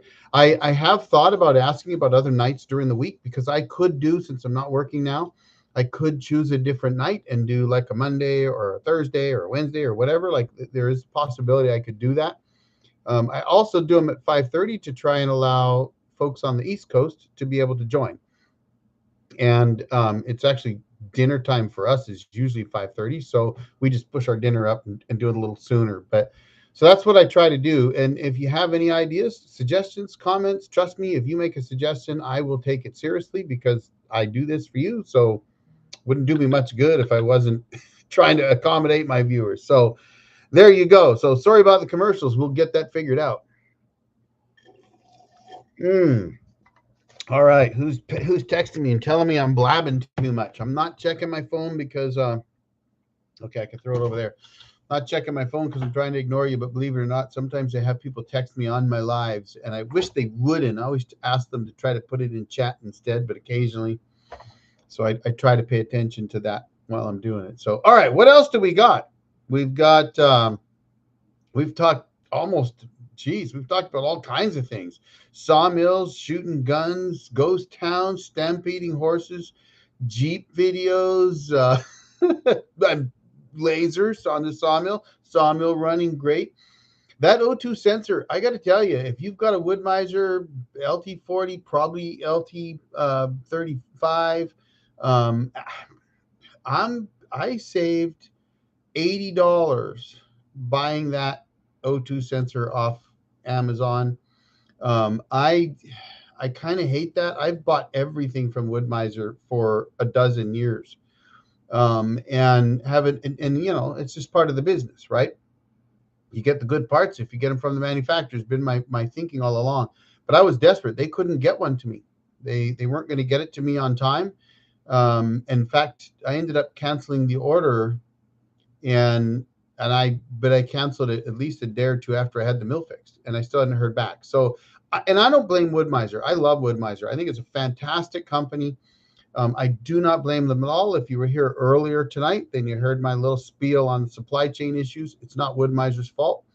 And you know what? It's tough. However, Amazon had that O2 sensor, and it was like $37 or $35 or something like that. That's a no-brainer. 110, 35, 110, 35, right? I could buy 3 of them for the same price, pretty much. And again, love Wood-Mizer, but that thing saved my bacon. It's working great. The only problem I had with it is I don't think I got a nice straight tap when I ran that spark plug thread chaser in there, which I had to learn that I needed 2. So yes, you need an M18 spark plug thread chaser tap, whatever you want to call it. I don't think I got it perfectly straight. So somebody said I should pull that spark plug out and put some anti-seize, or that O2 sensor out and put some anti-seize on. And I got to be honest with you, I'm afraid to pull the dang thing out. If I pull it out, I might not have a sawmill running again until I put a new muffler on it. And my mill lives outside, so I'm dreading the idea of pulling the damn muffler off that thing. I'd have to get some of that Blue Creeper from Logrite and try that out. I hear that stuff's the best, and it actually does the job. So maybe, you know, I could do that. What I need is a stainless steel muffler. That would work. And I took that silly cage off. So, hey Ray, just got here. Good evening, buddy. Glad to see you. But so anyway, I'm not necessarily one that is going to go and get the cheapest laser and the cheapest O2 sensor and whatever else. It's typically not what I do. Heck, I run a Wood-Mizer and I use Logrite, right? And you know, but in this particular case, paid off. Speaking of those kind of things, Wood-Mizer and all that kind of stuff. And Joe Main, hopefully you're still with us here, but I see a lot of guys ask about bans on that social media platform. And I don't get it. I really don't. And maybe somebody can help me understand.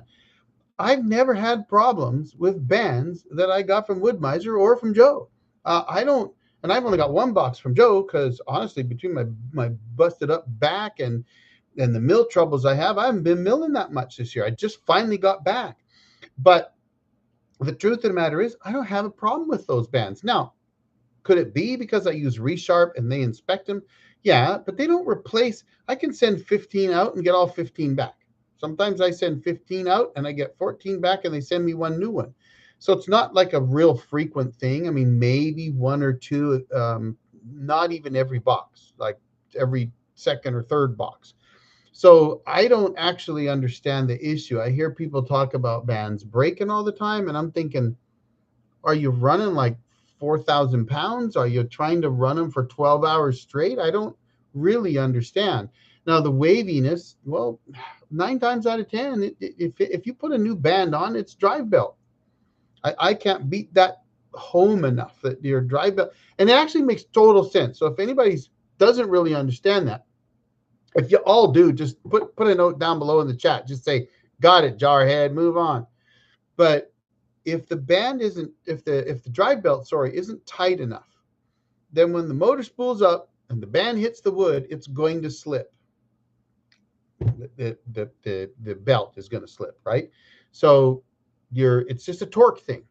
If that belt isn't tight enough, then that motor is going to keep spinning, but the belt ain't spinning as fast. It's going to slip like a clutch slipping, which means that the band isn't going to have the power it needs to go through the wood at the correct speed.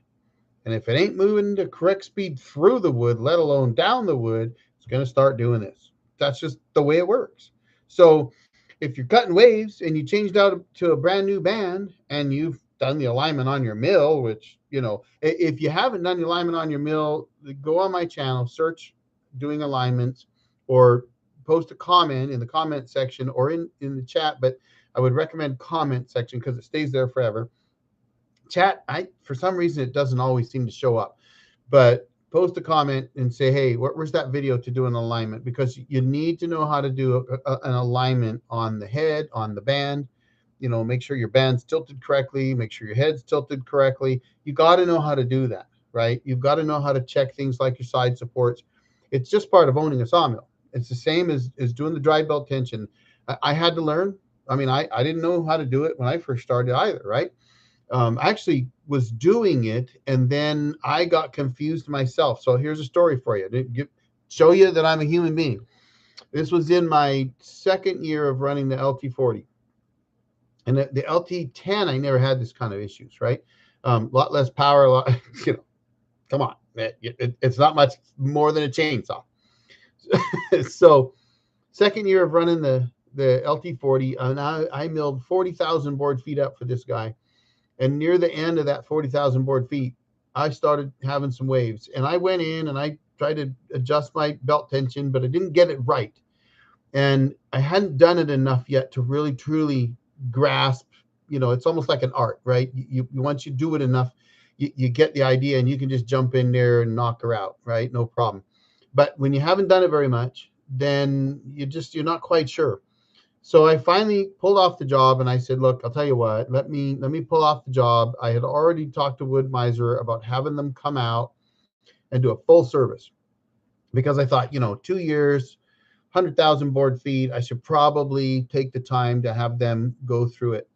And so number one, James at Wood-Mizer in Wood Village still talks about that, because I'm the only one that he's ever done where he showed up in this, you know, this suburban neighborhood, you know, it's not far from a golf course, and shows up to this house. There's no logs around, there's no sawdust, there's no nothing but a mill parked on the pavement. And you know, he said it's the only time he's ever done a full service and alignment on a mill in somebody's driveway where there weren't any logs around anywhere. There was a golf course nearby, so I guess we could have gone and fallen some of the trees there if we needed to, but you know, a little bit strange. But anyway, he came out, and I actually thought about filming that, because at the time I wasn't really doing YouTube videos. I was kind of doing some, but not like I do today. It was just sort of a, hey, grandsons, look what I'm doing sort of thing, and something I could go watch. But I thought about trying to film it, but James doesn't want to be on camera, and that's cool. I respect that. But I talked to him a lot, and I watched what he did, and I realized it's not really complicated. It really isn't. You just got to do it. And like I said earlier, whether it's production sawing or playing darts or golf or shooting or whatever, the more you do it, the better you get at it. And so it's one of those things that I got to the point where, and I think about 2-3 years ago, I did a video because I ended up doing an alignment in the field. And sometimes you have to, because you don't want to go on a job. If you do remote sawing, you don't want to go on a job where you're 150 miles from home. I think it was 157 miles from home at like 4,200 feet in elevation, which is almost 4,000 feet higher than where I am now. And in the middle of nowhere, the nearest town is half an hour away. And it's not like there's any sawmill stuff in that town. And I could either do my alignment and get my mill back up to snuff, or I'd have to pull off the job. Now, could you imagine pulling off a job 157 miles from home, where it's going to take you nearly an hour just to get to pavement? And then you've got 154 miles or whatever to drive to get home to do your alignment and then drive back. Well, no, that's silly, right? So I did the alignment in the field, and at that time I was doing YouTube videos, and I was really just learning still. Well, I still am. Let's be honest, right? Still learning, but I was even worse then. But I managed to film doing it in the field, I think, well enough that I kind of showed how you have to adjust the bolts on the the bearing wheels underneath the carriage to get the head to tilt right, to get you need that 1/16 of an inch difference between the outside head, which is higher by 1/16 of an inch. And that's because once that band gears up and hits the wood, it's going to draw the head down level like that, right? That's why you do that. And then also getting the band itself to be sitting correctly, because you don't want your band twisting at all. You could cut waves if it's twisting, and you don't want it diving down or diving up, right? You need to have it almost level. I think you can have like a 32nd of an inch difference. And I always reference the book. My manuals go with me on the job when I go out on a milling job. If I don't take them, I kick myself in the rear every time.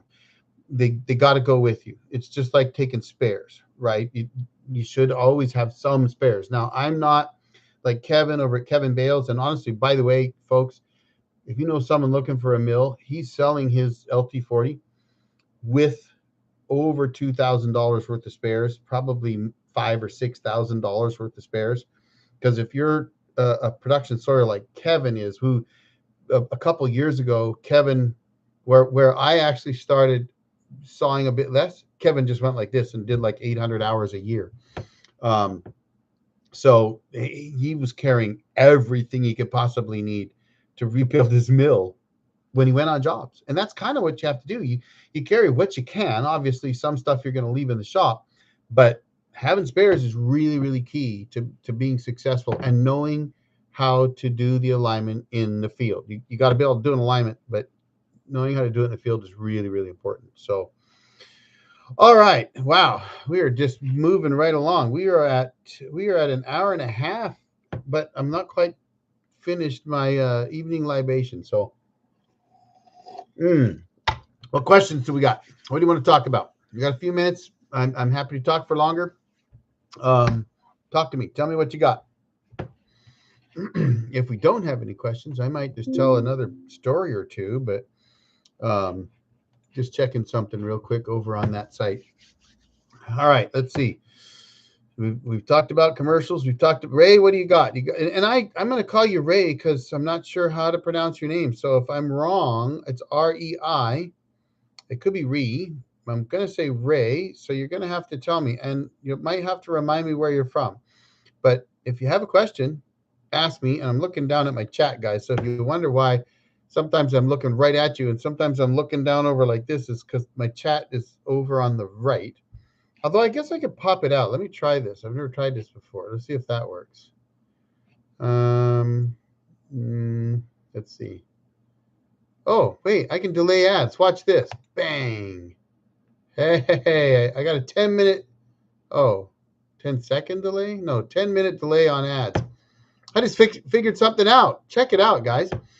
So for those of you that do YouTube, lower left-hand corner, there's a little pop-out thing. And we were talking about ads earlier because that's a new thing on lives. We didn't used to have ads on lives when they were live. Later, they'll put ads in them, but they didn't do it when you were live. In this case, they are doing it now. But I just found out that when you pop out that little window, I can see it and delay my ads. So you will not see ads for the next 9 minutes and 18 seconds. So bear that in mind, that the next time I will definitely be using that technique. The other thing that you can do, I can see right here, is insert one. And that, I think, is what you were talking about, John. So if I wanted to go pour myself another bourbon, if you guys started asking me a bunch of questions and I felt like talking for another half an hour, but I needed something, to wet my throat, then I could throw an ad up real quick and go down and make myself a bourbon. So I'm kind of liking that. I don't know. What do you guys think? But anyway, so what do we got? We got to have some questions. Ray, Tim, Pat, come on. Mike, John, let me have some questions here. I know I saw Craig earlier. He's been really, really quiet. So maybe his kids dragged him away or his wife did. Let's see. Rick was here and he had to leave. What else do we got here? I got to have some more questions. Otherwise, guys, I don't know what I'm going to do here. Just a second here. Let me figure out where my stream went. There it is. Just as soon as you delayed the ad, I got kicked out and sent to an ad. What? Well, that ain't right. How about everybody else? Is anybody else there? Are you able to see it, or did you get sent to an ad? Because that shouldn't happen. Maybe it's taking you a minute to type, and that's okay. I'm happy to wait, but I'm curious anyway, because I'm just looking at it right now, and I can see it just tells me how many viewers there are, and that I can pause the ads. Pat Wright, damn Seahawks beat my Lions again. I'm going to tell you something. This might shock you, but probably not. I don't watch sports. I get people, they ask me from time to time, what do I think about this game or that game? And if you know me at all, there's a reason why I don't watch sports. And it's because I'm too busy for it. And I used to years ago, but my kids do, a lot of them, not all of them, but a lot of the kids do. Some of them are big Seahawks fans, so they'll be happy if they beat somebody, I'm sure. But I often joke and I'll say, what is that, foosball? But it's a movie reference here, and I'm not even very good at those. But honestly, I'm just so busy, so I just got to the point where I don't. Not that my wife and I don't watch TV. We do watch some TV in the evenings, though. Frankly, right now, I watch YouTube. I try to catch up on YouTube videos because there's not like there's no second season of 1883. There's no 6666 out there. There's no Yellowstone season 5 part 2. There's no 1923 season 2. Right? Am I wrong? Is anybody else watching those shows and thinking, fire the union writers and get some good writers and get back to making shows? I mean, seriously, us YouTube guys, we don't have union writers.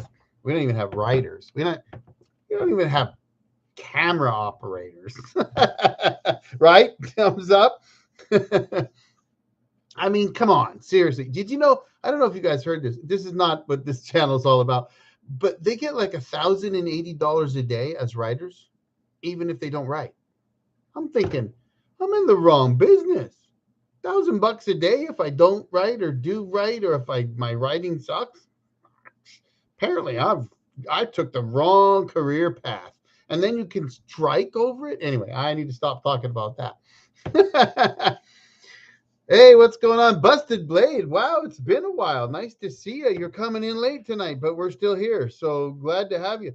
I put a commercial pause on, by the way. It's got 5 minutes left. I might be going and making myself a bourbon if we get some questions going. Otherwise, I'll start talking about Hollywood and how they can stay on strike for the next 20 years, as far as I'm concerned. I think it's great for Mike Wilson and John over at Davidson's All Natural Gym, and Rick and Craig and the rest of us that try to do YouTube videos, because they ain't nothing to watch on TV now. So you got to go watch YouTube. Yes, I did say it. I went there. But anyway, so yes, I will have some shooting in one of my upcoming videos. It's going to be a while before you see it, I think. But I may start putting it in. I don't do an intro on my videos. Busted Blade, I'm in with you on that. I got so tired of the crap. Amen, brother. Television is crap. Do you know what? I'm going to tell you guys. Okay, that's it. We're talking TV now. We're going to see how many people leave when I quit talking about sawmills. But I got to tell you something. I don't know. Like, my wife and I, we don't watch regular TV. We haven't had regular TV in, I don't know, 10 or 12 or 15 years. And we have a Roku, and we just use that on the internet, right? That's what we use. And we used to watch stuff on Hulu a lot. and they had a show that we used to watch on either Hulu or Netflix or somewhere. I don't even remember where it was. It was called Justified. Did you guys ever watch that with Timothy Oliphant? Back, it was a while back, dozen years, maybe, I don't know, 5 or 10 years ago at least. Awesome show. Timothy Oliphant, he plays, oh God, the heck is his name? See, I'm drawing a blank right now, but he's a ranger. He's a U.S. Ranger, and he goes around and he, you know, busts the guys, but he's a cowboy. He's just a cowboy. And in the beginning of like the first episode of season 1, he tells a gangster down in Florida, basically you got about 30 seconds to get out of town before I put a bullet in your head or something like that. And then he shoots him in the head. And I'm like, yeah, I like this show. So anyway, we doesn't ring a bell. Oh, then you need, if you need some good TV to watch, I'm telling you right now, if you guys have not seen Justified, the original show, not the new one, the original one, go look for it. Timothy Oliphant and he plays Raylan Givens. That's what it is. And it's awesome. It's especially the first 2 or 3 seasons are really, really good. Then the main writer passed away. And so the last 3 seasons weren't quite as good, but they were still good enough to keep watching. You watch 6 seasons, you're hooked. But we recently re-upped on Hulu, which we'd canceled several months or a year ago, I don't know, because it was just crap. It was nothing worth watching. And but Justified came out with like a season kind of 7 sort of. So we were all excited. We were like, right on, Raylan Givens is back. He's going to shoot some bad guys, modern cowboy. It's going to be awesome. Don't waste your money. Don't. I'll tell you right there, you ought to give me a super chat for that, because I just saved you money that you would have spent getting Hulu so you could watch Justified. So there you go. Tip of the day. Don't waste your money. It's terrible. I'm thinking, folks, look, Taylor Sheridan has figured it out, right? It's supply and demand, right? Come on, Yellowstone, it's brutal for some people, but I love Yellowstone. Really, I do. Beth is awesome. And, just that show is just awesome, right? You want to go to the train station. I've got that. My wife bought that sticker to put on the back of our camper. You want to ride to the train station. But and 1923 is pretty good. It's not as good as 1883 was, which was freaking phenomenal. But these are fantastic shows that are just really well done. But it's kind of like, oh gosh, there's another show I can think of that's kind of like that. It was an AMC show, Cowboy Sheriff. Oh my God, I can't think. Oh, Longmire. Anybody watch Longmire? If not, I just gave you a whole bunch of shows you can, Justified and Longmire. If you haven't watched Longmire, go look for Longmire. I think you can find it on maybe Paramount or on it's on one of those. I watch everything online, so I just look. You can look on www.longmire.com or something probably and find it. But oh, look, it just told me I needed to delay ads again. Ads have been delayed for an additional 10 minutes, but it says, oh, there we go, back to 10 minutes. Look at that. I did it again. Longmire was good. I liked the early. Yes, best, but I liked it all. Yeah. So if you liked Longmire, you want to look up Justified. Trust me, you will thank me for that. I'm telling you, you can just do me a super chat now, because I'm telling you right now, I just saved you the money. You don't have to pay for Hulu to watch the latest season of Longmire, because it's crap. Terrible writing. Everything's terrible. It ain't worth it. So see, you come to the Old Jarhead's channel where he talks about sawmilling, and he's giving you the good shows to watch. Well, what other good shows are there? There aren't any good shows, right? It's insane. And then there are some shows out there that are, you start watching them, you know what I'm talking about? You start watching a show and you get into it like 2-3 seasons and you're like, what the hell is this? Move on, pull back up on YouTube and find something to watch on YouTube. Last one I liked was Breaking Bad. Yeah, I did not watch that one. I think that was on like HBO or something like that, and I didn't have that. Never paid for that kind of stuff. And like I said, I quit watching any regular kind of cable type TV show, you know, that was on. Like I haven't had cable or satellite or anything for like, I don't know, lots of years, long time. So if it wasn't something that I was getting on Netflix, which I quit, I don't get Netflix anymore either, dumped them. But the only show, I think the last show that I watched on Netflix that I thought was kind of fun was Rust Bros. But it kind of got to the point where it's sort of just repeating itself after a while. And you're like, look, dude, you got a bunch of junk, sell it. Come on, seriously. And if you don't know what Rust Bros is, well, the first few seasons are kind of fun, right? But it's like we dumped Netflix. It's like whatever. It's all the same old crap. And then we got Prime, right? I mean, how many people didn't get Amazon Prime for the shipping back in the day when it was actually worth the price you paid for it? It's not today, right? If you pay for Amazon Prime now, it's for convenience. It's not really because you're not getting a better deal, right? If you buy an item that's $20 on Amazon Prime and you get free shipping, that just means that it's $10 somewhere else and they charge you $10 for shipping. So, I mean, you know, but there have been some, like Terminal List, fantastic show. So if you haven't seen that one, Terminal List, awesome. They're supposed to come out with season 2. They ain't done it yet. Reacher, they actually did an awesome job of Reacher. I've read 25 of the Reacher books. And when they came out, and I was always kind of leery, and when Tom Cruise tried to play Reacher, I'm like, seriously, really? Like, come on. Could you just pick someone who's more than 4'11" at least to play Reacher? Like Reacher's supposed to be 6'5" and 250 pounds, and you pick this pipsqueak to play him? What? Come on, seriously. No. On Amazon, they picked a guy that's like 6'4" and almost 250 pounds, and he pulls it off. He's Reacher. I mean, I was like, oh my God, this guy's like dead ringer. Perfect. So what's on Netflix that you cut? Breaking Bad or one of these other shows? Because I cut Netflix. So we don't have Netflix. We got Hulu back. I got to remember to dump it because it was a waste. We still have Prime, and I held on to Prime because originally we were watching The Marvelous Mrs. Maisel. So if you haven't watched Marvelous Mrs. Maisel, I'm telling you right now, you guys should be super chatting the heck out of me right now because I'm telling you, this is fantastic stuff, right? Netflix in general, not worth the money anymore. I agreed 100%. But have you watched Marvelous Mrs. Maisel? Because if you have not, I'm not the biggest comedy guy, first of all. Let me tell you. Although Jim Brewer, have you guys seen Jim Brewer?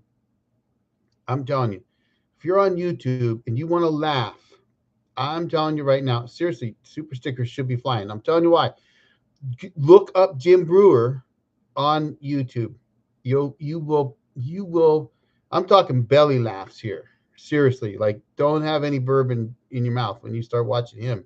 That guy will crack you up. He is hilarious. But Marvelous Mrs. Maisel, if you're not a big comedy fan, I'm not. I don't like slapstick at all, really. But sometimes I get into some comedy. It's fun. It's something different, right?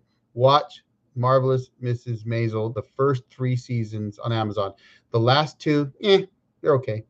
They're worth watching to the end because you're going to love her. But the first season, you're going to be on the floor just killing it. You're seriously, you're going to be rolling around the floor. Absolutely hilarious. So that's why we have Prime, because we had Maisel on there. Then you got Reacher, you got Terminal List. There were some good shows on there. Now there is a new one that we're watching, and it's called Dark Night, something like that. Dark Spirit, Dark Winds. Darcy just yelled at me from below. Dark Winds. It's actually not bad. That it's not up to snuff with some of them, but it's better than most.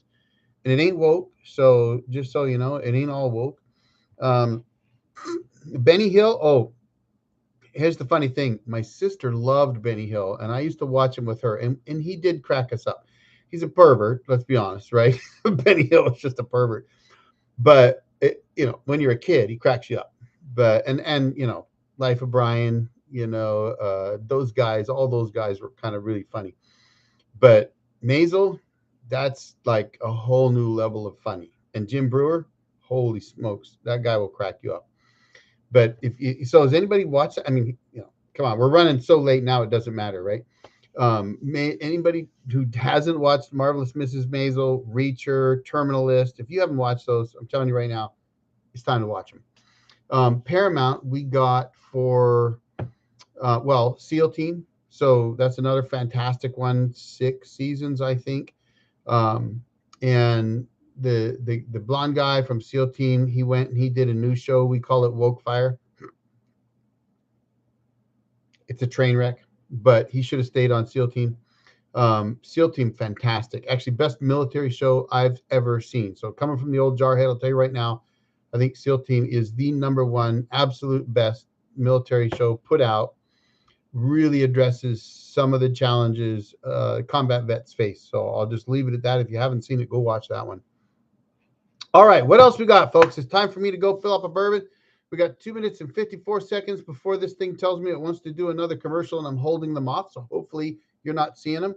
So we've been pretty quiet. I've still got Busted Blade here. I've got Timothy here. Ray, I never heard back from you. Pat, Mike, I don't know if you're still there. John, I'm not sure if you're still there. Craig, I know some of you are here. I've just been blathering away, chasing you all away, talking about shows. So, and I'm down to water here, so I don't have time to watch the YouTube videos I want to watch. No time. I said that earlier, right? So here, let me take a drink. That's not even bourbon anymore. It's just ice cube water with a little bit of flavor. So today we picked another 5 pounds of beans. And Darcy snapped those. My thumbs are shot, so I can't snap them anymore. I got 2 loaves of sourdough going because I only made 4 loaves of bread the day before.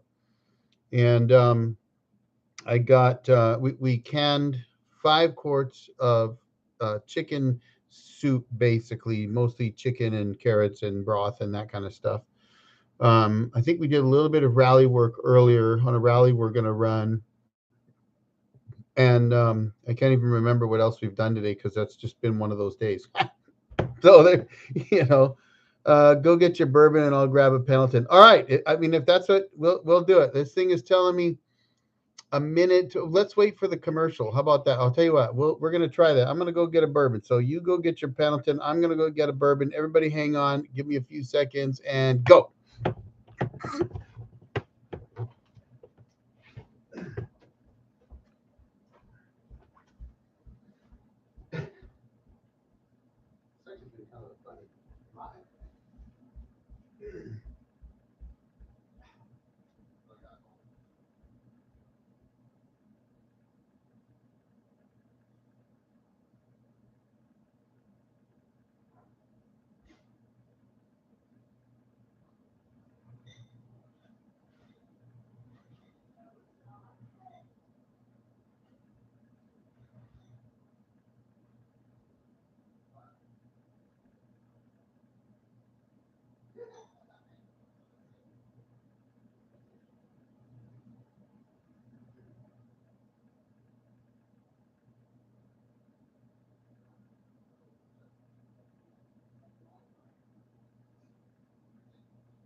All right.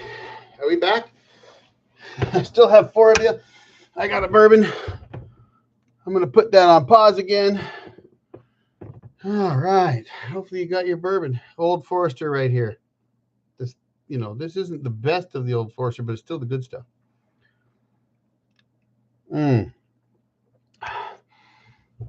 Darcy told me that I said, don't watch the new Longmire. I meant don't watch the new Justified.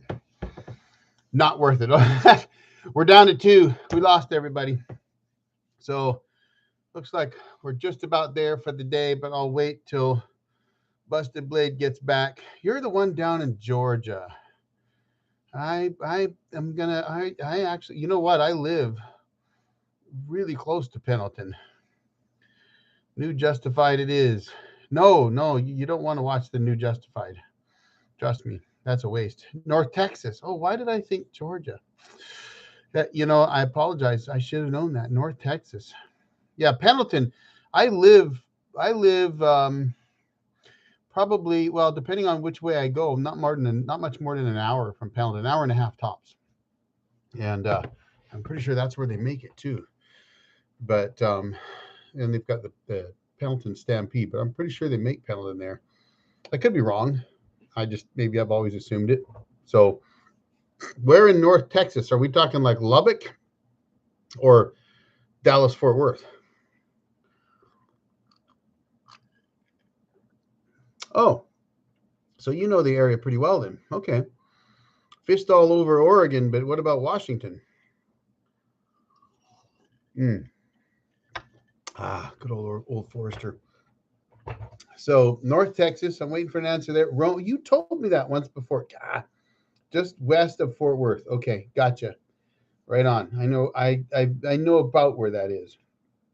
I used to go to the Dallas Fort Worth area quite a bit back in 2000, 2001. I was working for Nortel Networks, and they had one of their main U.S. plant office, whatever, was in Richardson, I think it was. So there was Richardson and Plano. And then later I worked for various other companies in the telecom business and often ended up back in the Richardson Plano area. Well, I was a dart player, a pretty competitive dart player in those days. And they have a really good circuit in the Dallas Fort Worth area, kind of all the way around that area. So every time I would fly back there, I would hook up with some of the guys there and go play on the circuit. And then I used to run a website, which was one of the top dart websites in the world, actually, called siwa-darts.com and dartplayer.net. And they're gone now. But so I'd meet guys from doing that over there in Texas and go play darts a lot. But also I spent part of 98 and 99. I want to say I got to Fort Hood, which has been renamed now, I know. But it'll always kind of be Fort Hood to me because that's what I know it as. But clean, right? I got there in, I think, May. It would have been April or May, late April of 98. And I left there in August of 99. So I spent not quite 2 years there. But I actually didn't mind Texas in the spring, winter, and fall. But clean in the summer, I mean, what you get used to it. It wasn't too bad. It would be like 80% humidity in the morning and 15% in the afternoon. When I left there, I don't remember why, but for some reason I went down to I don't know if it was Austin or was it Austin? It must have been Austin, south of Killeen, and I had a black Pontiac Firebird. And I kept thinking my air conditioning wasn't working that day, but it was like 120 out, a black Firebird. Wasn't going to work. Summer was brutal. I spent most of it in Colorado. Yeah, I bet. Here we actually had a pretty cool one. And in my last cabin video, the thinning cabin video and a drive up video, I think, and maybe the outhouse video, that I mentioned the rain in those videos. And believe it or not, that's actually kind of incredible. We don't get rain typically in August up there. It's super, super dry. It's so bad. That moon dust that I talk about in my videos, I'm serious. And it's actually rock. That's the crazy thing. It's rock flour. That's what it is. And it's actually the glaciers, like millions of years ago, when they would move forward and then they would recede and then they would move forward and they would recede. And they would do this over like thousands of years. They would be rolling those rocks against each other back and forth as they did that. And they would literally grind those rocks into flour. And so the topsoil in this area, well, that area, which is about 240 miles north of me, 260 miles, something like that. I should know, but I always forget. I think it's 237, but I sometimes say 267 because I get confused with other places I drive to. But in any case, the top foot or so, or foot and a half of soil is actually rock flour. and boulders and rocks. And it's all been dropped by the glaciers. And so you've got this glacial flour, they call it, and glacial till, just rocks and boulders and ground up rocks. It's amazing that anything grows in it because it's not really dirt. And that's why when, like in the wetter times of year, it's like perfect. It's solid. It's not dusty. There's no issue at all.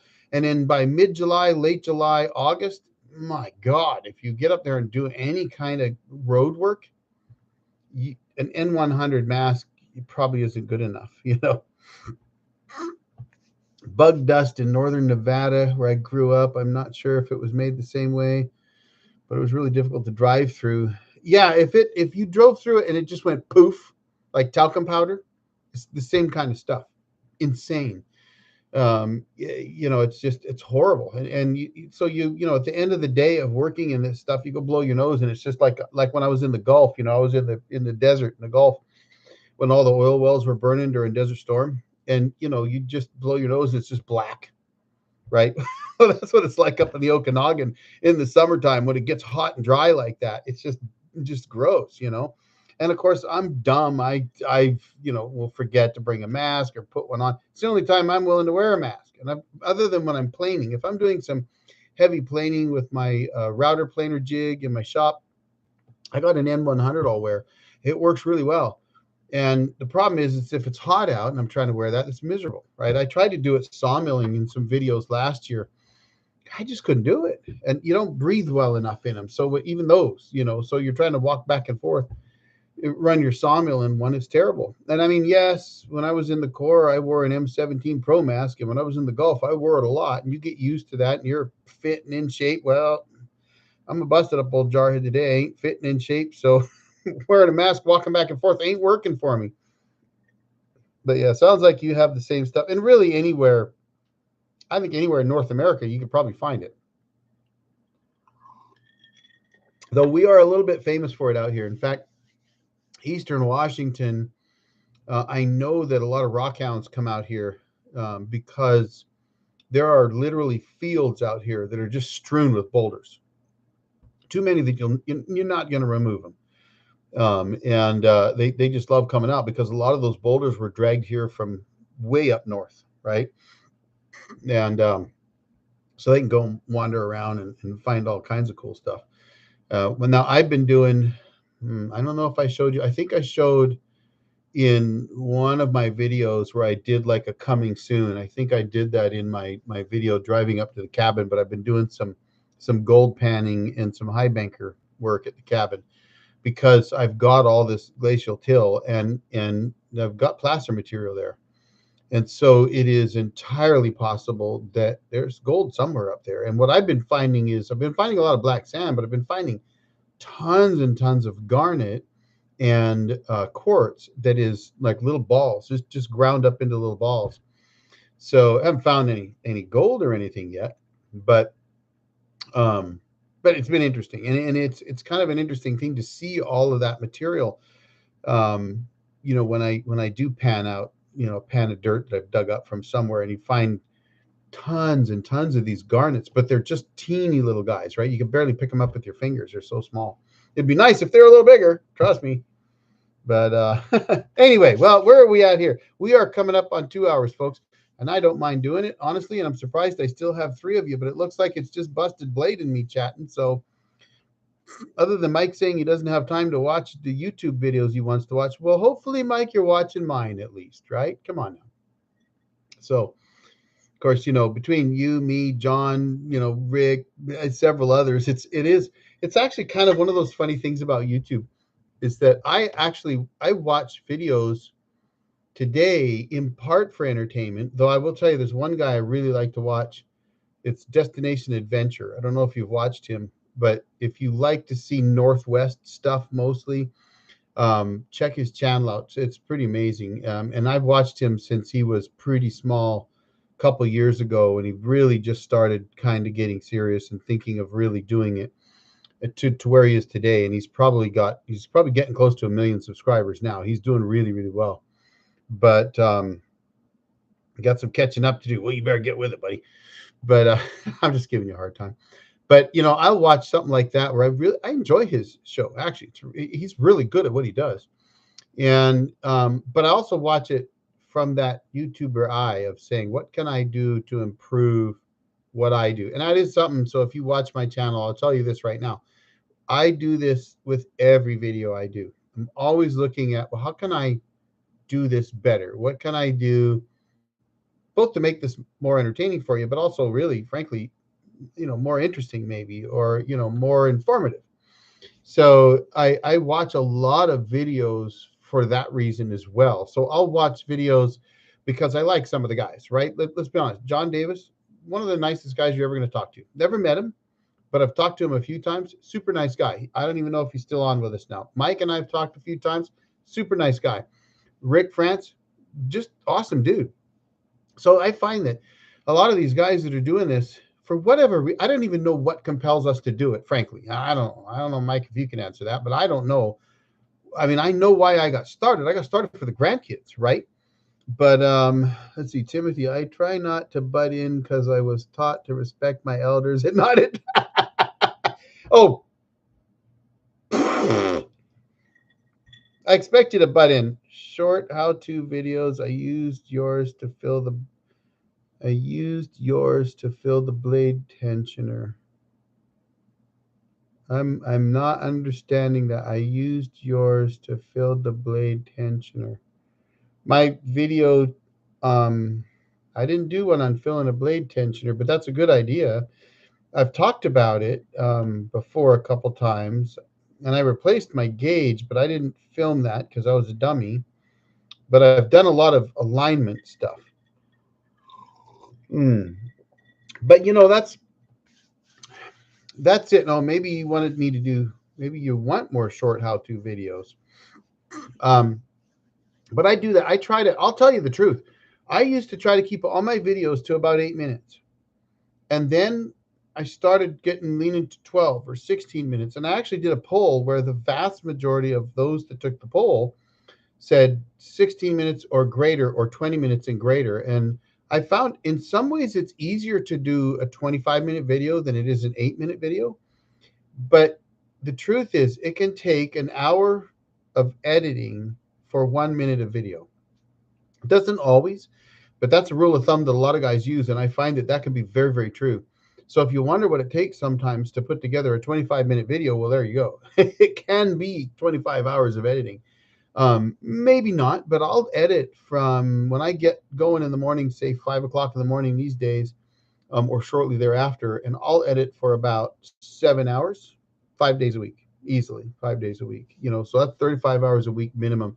Now I'm putting out 3 videos, so that's probably 10 to 12 hours per video of editing rather than 20 to 25. But there are times when I spend way more time. So sometimes you'll see the shorter videos coming out. They don't take me as much, especially if it's single camera. If I do a single camera video, I can usually crank those out fairly quickly. It's when I try to show you multiple angles on the sawmill, even just 3, for example, those take a lot of time. And the Jeep videos, for those that watch those, one of the reasons why you don't see those come out as often is because sometimes I'm getting the film from fellow members in the club, and if they start and stop their video a lot, it's darn near impossible to line them up. And so it can take a long time. But you're editing one now. It takes a lot of time. Yeah, it does. Yeah. Yes. Make more how-to videos is what I'm saying. Okay. So on the blade tensioner, I didn't do one on the blade tensioner, though I talked about it on lives. I've talked about it. And I may have talked to you about it on a live. Because I did the tension gauge on the blade tension gauge. I didn't film that though. I think I showed it in a short, just like that I had done it, but then I talked about it later about some of the challenges and how you have to take that off and put it together and what it takes to put new fluid in it and all that kind of stuff. I've been planning on doing more how-tos. In fact, Tuesday's video, I'm telling you right now, Tuesday's video is a how-to that I think, I'm not going to tell you it's my best video, but I think it's going to be up there with the quarter sawing video. So So if you've seen my how to quarter saw the easy way video, this one's done a lot like that one, only it's about production sawing and how to the most efficient way to take a log and turn it into 2x4s or 2x6s, limited movement, right? So cut, roll, cut, roll, cut, roll, cut it to the deck. And although I don't actually cut it right to the deck because there's some wane on the bottom of the log, so I end up flipping the cants at the end just to get that wane up top and then knock it down. But you're talking very, very limited movement, and that is how you production saw, right? So if you want to know how to get 400 board feet an hour all day long, day in, day out, that's how you do it. And I actually learned that method from Lynn over on Forestry Forum. He goes by Magic Man. I've learned a ton from Lynn, and that's why you hear me sometimes call him out in my videos or something. I might mention this one's for you, Magic Man, or like the magic hook or something like that.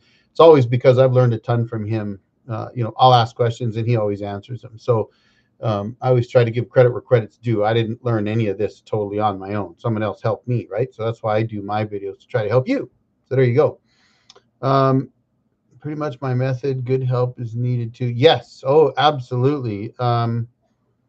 Let's see. I'm editing one now. It takes a lot of time. We all do these videos for the money. Hey, come on. I might have made $4 today, buddy. Seriously. Come on. That's big bucks, right? Yeah, if that's your method of knocking them down, that is the way. That is the best way. I haven't always done it that way. I started out trying to do it, but I never. One of the problems I had in early on was clamping the log on a round face and cutting it all the way down to get 3 cants. I had to work on that a little bit because it's so easy when you bring the cant up underneath where that last cut's going to be to push the log up. And you've got to have your side supports down. So if you're cutting 3 5/8 inch cants, right? 1, 2, 3, that means that your last cut is 3 5/8 off the deck. So that your log clamps then have to be about 3 inches off the deck, and your side support, right? They both got to be about 3 inches off the deck. So that means the side supports are going to be on a flat side, but your log clamp is going to be underneath that apex of the log, and it's going to want to push it up. And so I kind of struggled with that. And so what I used to do is I used to almost do that method, except I would cut all 4 faces. And then I would cut and bring it to the deck, which is not that much slower, but over an 8-hour day, it definitely can make a difference. But yes, I'm going to delay my ads here again. Boom, done. But to get the best production, the best production I've ever done is a little over 500 board feet an hour for an 8-hour day. Actually, probably 7 hours of milling, and I milled close to 3,600 board feet in that 7-hour day, and I did it like 3 days in a row. But to do that, I had logs that were scaling around 500 board feet per log. Yes, those are big logs. No log had one end that was, or let me put it this way, every log had at least one end that was 24 inches or bigger in diameter. So because all those logs were bought from a plywood mill that wouldn't take any logs that had either end 24 inches or larger. So this guy had bought 150 of them. It's the guy I milled 40,000 board feet for back in 2017, I think, 2017 or 2018, around there. And so he had 150 logs, all of them big scaling logs. And they were all like 18.5 feet long. So you're talking 18.5 footers with at least one end at 24 inches or better.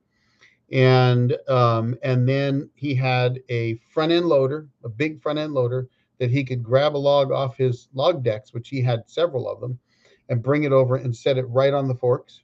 And then he had a forklift on the other side of the mill with the forks already set up out of my way so I could walk past easily enough. And then he had usually 6 off bearers, and he would have 2 working at a time. So they'd have 2 off bearers working, and the other 4 would be chilling out, relaxing, doing something else. And anytime that they got to the point that they understood that if I didn't shut the band down, stay out of my way. But if that band shut down, they were pulling every board off the deck. And if I said I was going to do a blade change, which they could usually tell because of the way I shut it down and what I do, they would immediately jump through.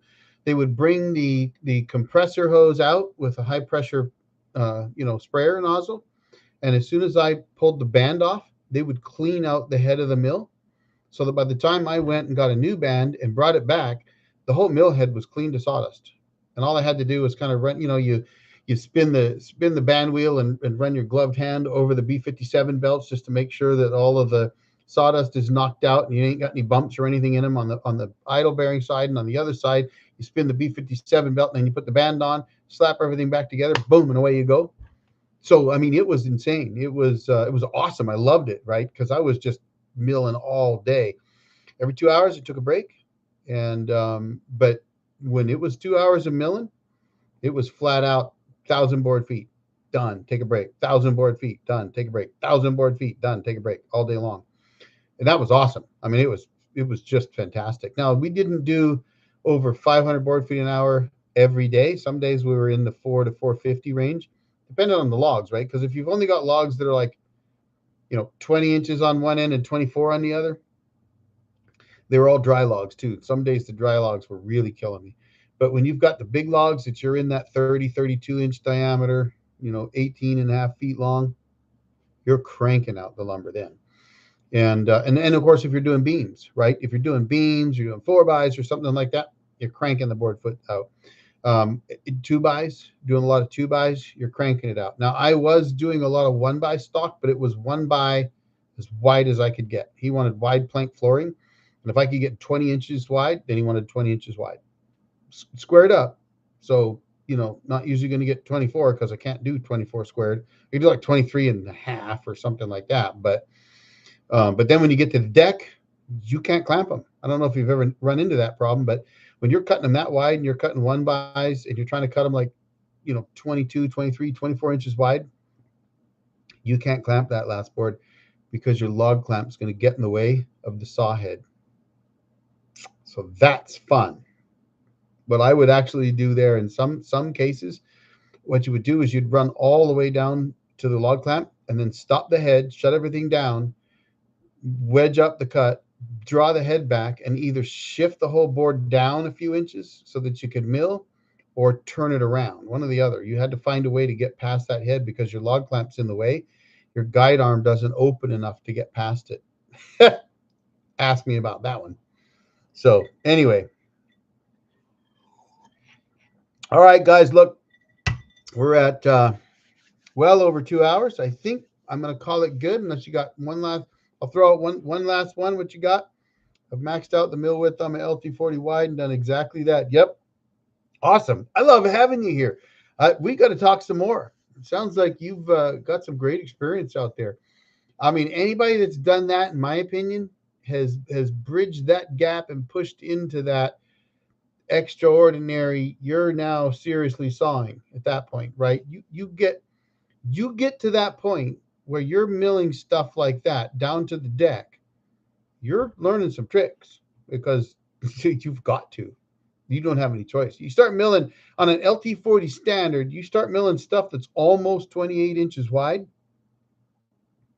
You're playing a game there, right? I mean, you're 27 and a half inches wide live edge slabs on an LT40 standard. You're having fun. Let's see if I can send you some pics. Yeah, do. You can. I've got an email on my about page, so you can do it there. You can find me on that FB social media page. You can find me as the Old Jarhead. That's my official channel on there, but also just Eric McVeigh. Look up the Old Jarhead. You'll probably find me there if you're on that thing. But if not, also, by the way, I don't know if anybody's on Reddit, but I do have a channel on Reddit. It's Wood-Mizer Owners. I just post my videos mostly there, but you can find me there. So I'm kind of around in several different places, but my email's right up on it's like Sawyer@manlyportablemilling.com. Excuse me. So you could just email me there. and that'd be fine too. So, all right, well, I think we're definitely there, guys. Facebook, usually I do have Reddit, but I don't use it. Yeah, I didn't use it for years, and then I started. I'm also on LinkedIn, by the way, too. But yeah, if you're on Facebook, you'll find me on there. Just look up the Old Jarhead, and you'll find my Old Jarhead page. And if you haven't found me, I post occasionally in like Band Sawmill and Woodmiser owners groups when I have time. I don't always have time. I usually try to post my lives there because I know a lot of guys ask questions, and that's usually why I do these. But if they don't want to join and ask questions, I'll just talk about shows I watch. All right, listen, good times, lots of fun tonight. Thanks for being here. I'm gonna let you go and go down and watch, Dark Wind or whatever the hell it's called. Hey, Timothy. Hey, thanks for being here. We'll see you on the next one. YouTube Busted and Tuesday. Check that one out. I hope you enjoy it. Y'all have a great day. The Old Jarhead out.